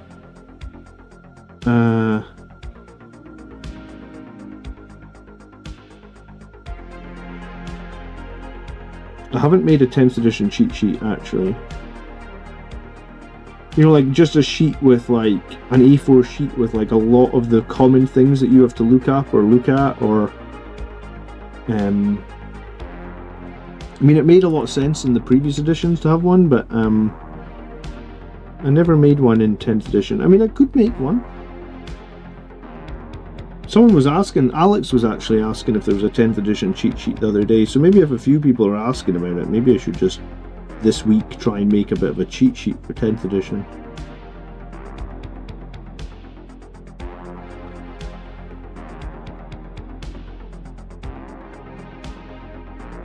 It's certainly not as complicated as it was in previous ones, right? But yeah, maybe I should still make it.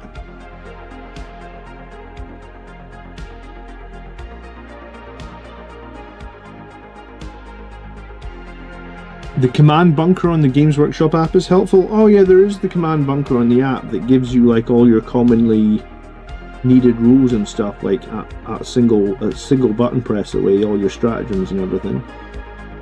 Lots of practice games. Yeah, I mean, that's usually what I do, is just try and play a bunch of games, right? But I guess you need to have an opponent or someone who's willing to play those practice games at a slower pace for you to get up to pace, right?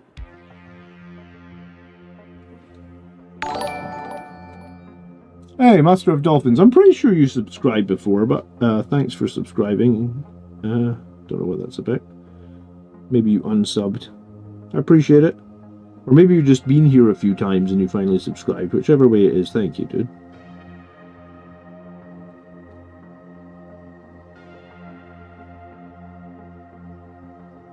I'm just putting a little bit of Reichland Flesh shade over all the gold here to give it a little bit of a bronze pot brilly.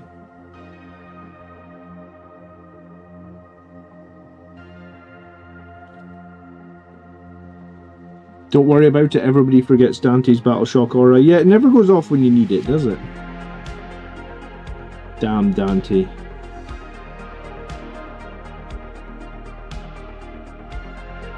Went off every time this week, though, I think.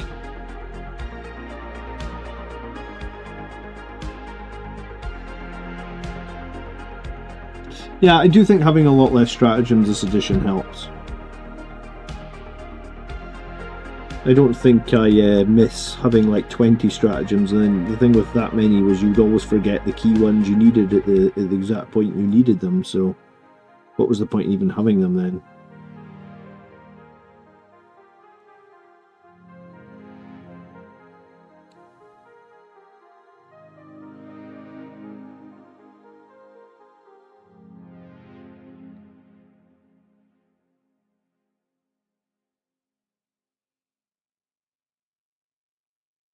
Oh, I appreciate it. It was a Prime sub, dude. Thank you so much for the sub. I was going to say we were eight members this month. That's good. I appreciate it. Thank you.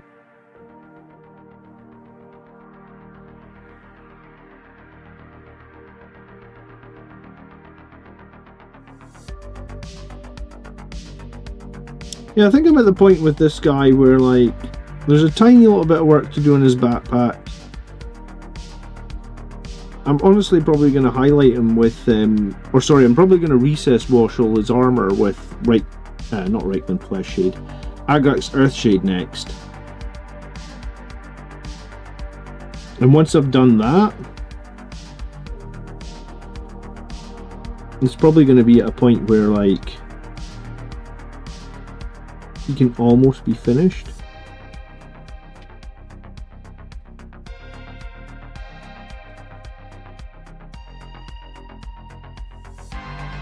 And then I think I'm going to get onto the Sanguinor next, maybe.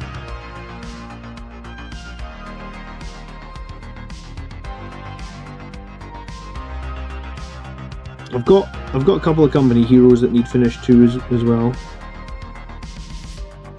I think my, like, converted Terminator captain, or my Terminator with the standard bearer that I've been using for the company heroes, he needs a bit of finishing up too.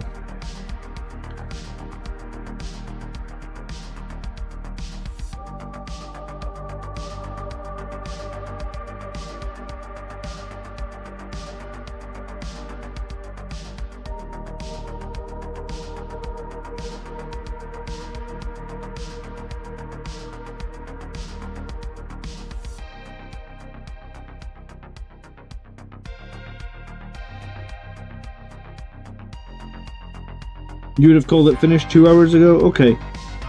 I'm a little bit of a perfectionist, but here's the thing, I actually don't think my painting's that good. I think it's very battle ready in terms of overall quality. But hey, I mean, considering I dropped this guy 4 times, we've got through the stream, he hasn't been dropped. The new sword looks like it's somewhat in a good state. The axe looks... You know what, I'm going to glaze the axe.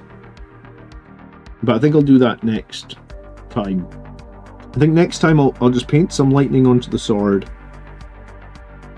Then I'll glaze the axe and the sword. Then I'll Agrax Earthshade his body. I still need to do that Sanguinius text on... I'm still not happy with that cape at the back, but I'm close. I am getting close with this guy. I actually like him better with the sword. Yeah, I think the sword probably makes sense if I'm going to be maybe fielding him with a relic blade as well, right? What is it you liked about the sword? Just because it's more blood? It just looks more blood angels? What unit is he even? He's a captain with a jump pack, dude.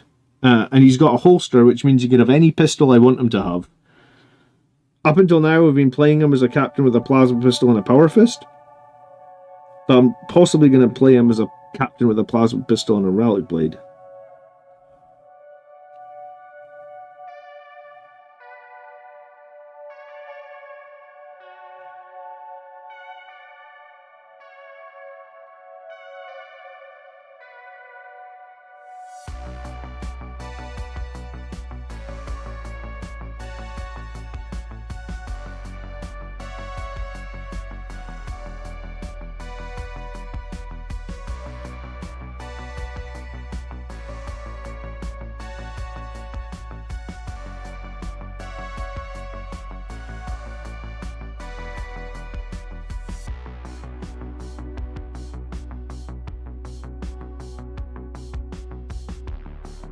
Really struggling with this Sanguinius text, actually. I think I'm going to dry brush it.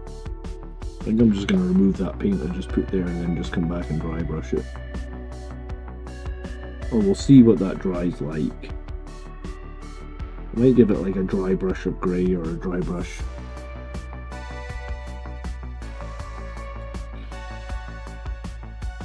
We'll see how that dries. I'm not happy with it, but that's fine. Alright, I think that's enough for tonight. Thanks so much for hanging out, guys. Yeah, I don't worry about WYSIWYG anymore. I just tell my opponent at the start of the game. If anything doesn't quite look right. I didn't give him the big Captain Cape, I just gave him the Crimson Lord wings. If anything doesn't quite look right, or what it's supposed to look like now, I just tell my opponent at the start of the game. I don't... Games Workshop have changed the rules so many fucking times, I can't keep up with the WYSIWYG stuff. At some point last edition, I just gave up. What are your thoughts on the current Vindicator being tournament legal, based on the opinion of Helmstorm Mickey? I've seen Helmstorm Mickey's video about it, and I think he is wrong. And the reason I think he is wrong is because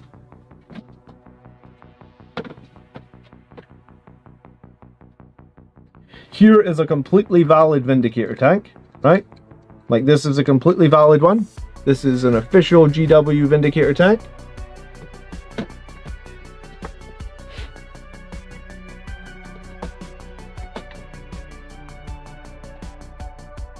And here is the Horus Heresy Vindicator tank that Helmstorm Mickey said was too small. So, you tell me.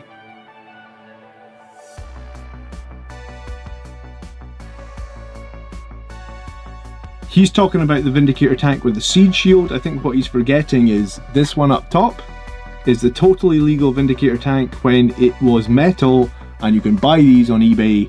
They're there, they're fully painted. They're not that much more expensive than just buying a regular Vindicator. I think there was one on eBay completely painted, better than mine obviously, for like 50 bucks. So you'd pay like 40 bucks for Vindicator, so why would you not just buy this on eBay? And this is tournament legal, and it's definitely smaller than this, right?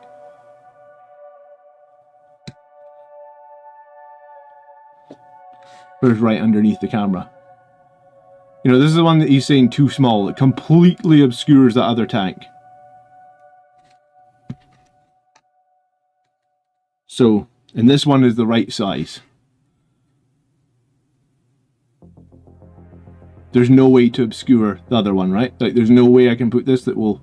So this one is definitely smaller than the one that Mickey said was too small. So my opinion is he's wrong. When I went to the tournament in January, I actually took this one with me, because it was bigger than this one, even though this is the legal one. I guess he wants both to be illegal, but this one can't be illegal because this is an official GW Vindicator tank.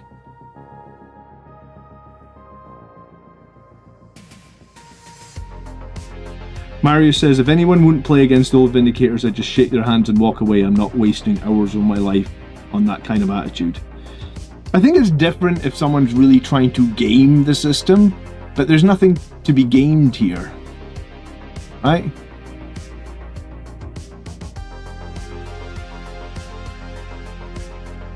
Yes, this is smaller than the Vindicator you can buy right now, but that goes for everything. I don't know, when I went to the tournament I took the bigger one. But technically I could have taken the metal. Yeah, you could throw the metal one at them, it's pretty heavy. These side panels are pure metal.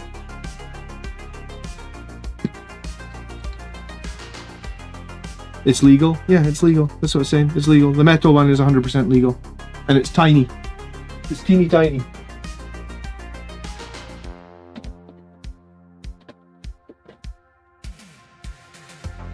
But I mean, when I went to the tournament, I didn't take the bigger one because I thought like, oh, the little one was giving me like any sort of advantage. I just took the bigger one because, if anything, it's the one that was more painted for me. So like I took the one that was more painted, even though it was technically a disadvantage to take it. But it's just, I never painted that one from the 90s.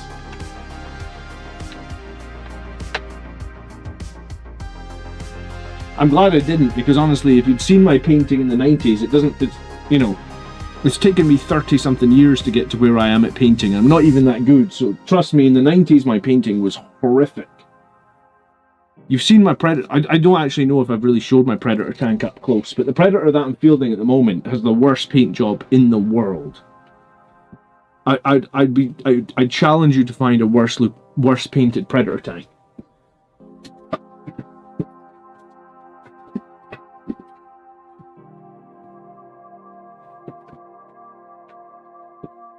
Look, right before I finish streaming, I'll show you the worst painted Predator. Painted by 15-year-old me. So I'm 42 this year, so painted 27 years ago. I don't even think I watered paint down 27 years ago. Look at this piece of garbage. That's a paint job. You see the dust on that? Somehow, this piece of cardboard, like this is literally cardboard, has survived 27 years. I haven't tried to readjust it because I'm pretty sure if I touch it in any manner or form it will fall off. But it survived 27 years.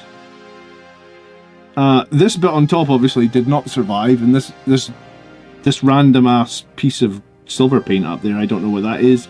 And I guess the one on the other corner didn't survive either. But unlike Tony, we did still paint the bottom of our tanks back in 1995. So at least we weren't lazy that way, right? It needs a dusting. It needs more than a fucking dusting. It needs a strip. Like, it just needs thrown in a bin and a new tank bought, honestly. Like, this is the worst paint. Like, I challenge you to find something that's painted worse than this, honestly.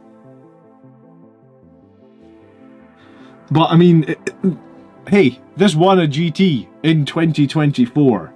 It's no joke. Double las cannon, auto cannon. It is no joke. GT winning.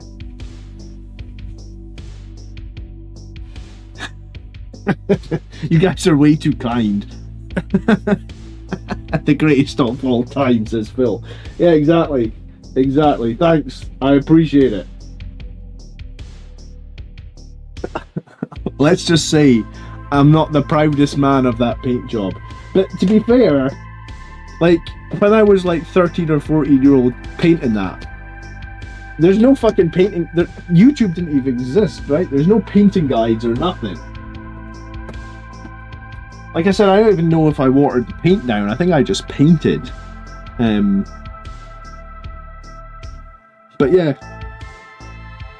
Thanks for watching tonight, guys. It's been a fun stream. I appreciate all the kind words and everything. Leave a like if you haven't done that. I would appreciate it. I'm going to bail. I'll see you tomorrow night for the Armulus show. Normal time, 8 o'clock-ish. 8 o'clock-ish. When I unplug this camera, the stream will go dead. When I saw that on the table at the GT, I thought it looked so cool. I wanted to buy one from eBay ever since. Oh, Marius, you sook. You wanted the firstborn Predator based on that terrible piece of shit. Oh. Well, it'll be coming to the GT again, right? Like, it's coming to the next one, so you'll see it again. Good night, Aradine. Happy Easter to you. Marius, thanks so much for the $4.99. Guys, have a great evening. It's been lovely to talk to you all. I'll see you tomorrow night, probably. If you're so inclined to come talk about some Armulists. Thanks again for watching. Good night. See you later. Peace.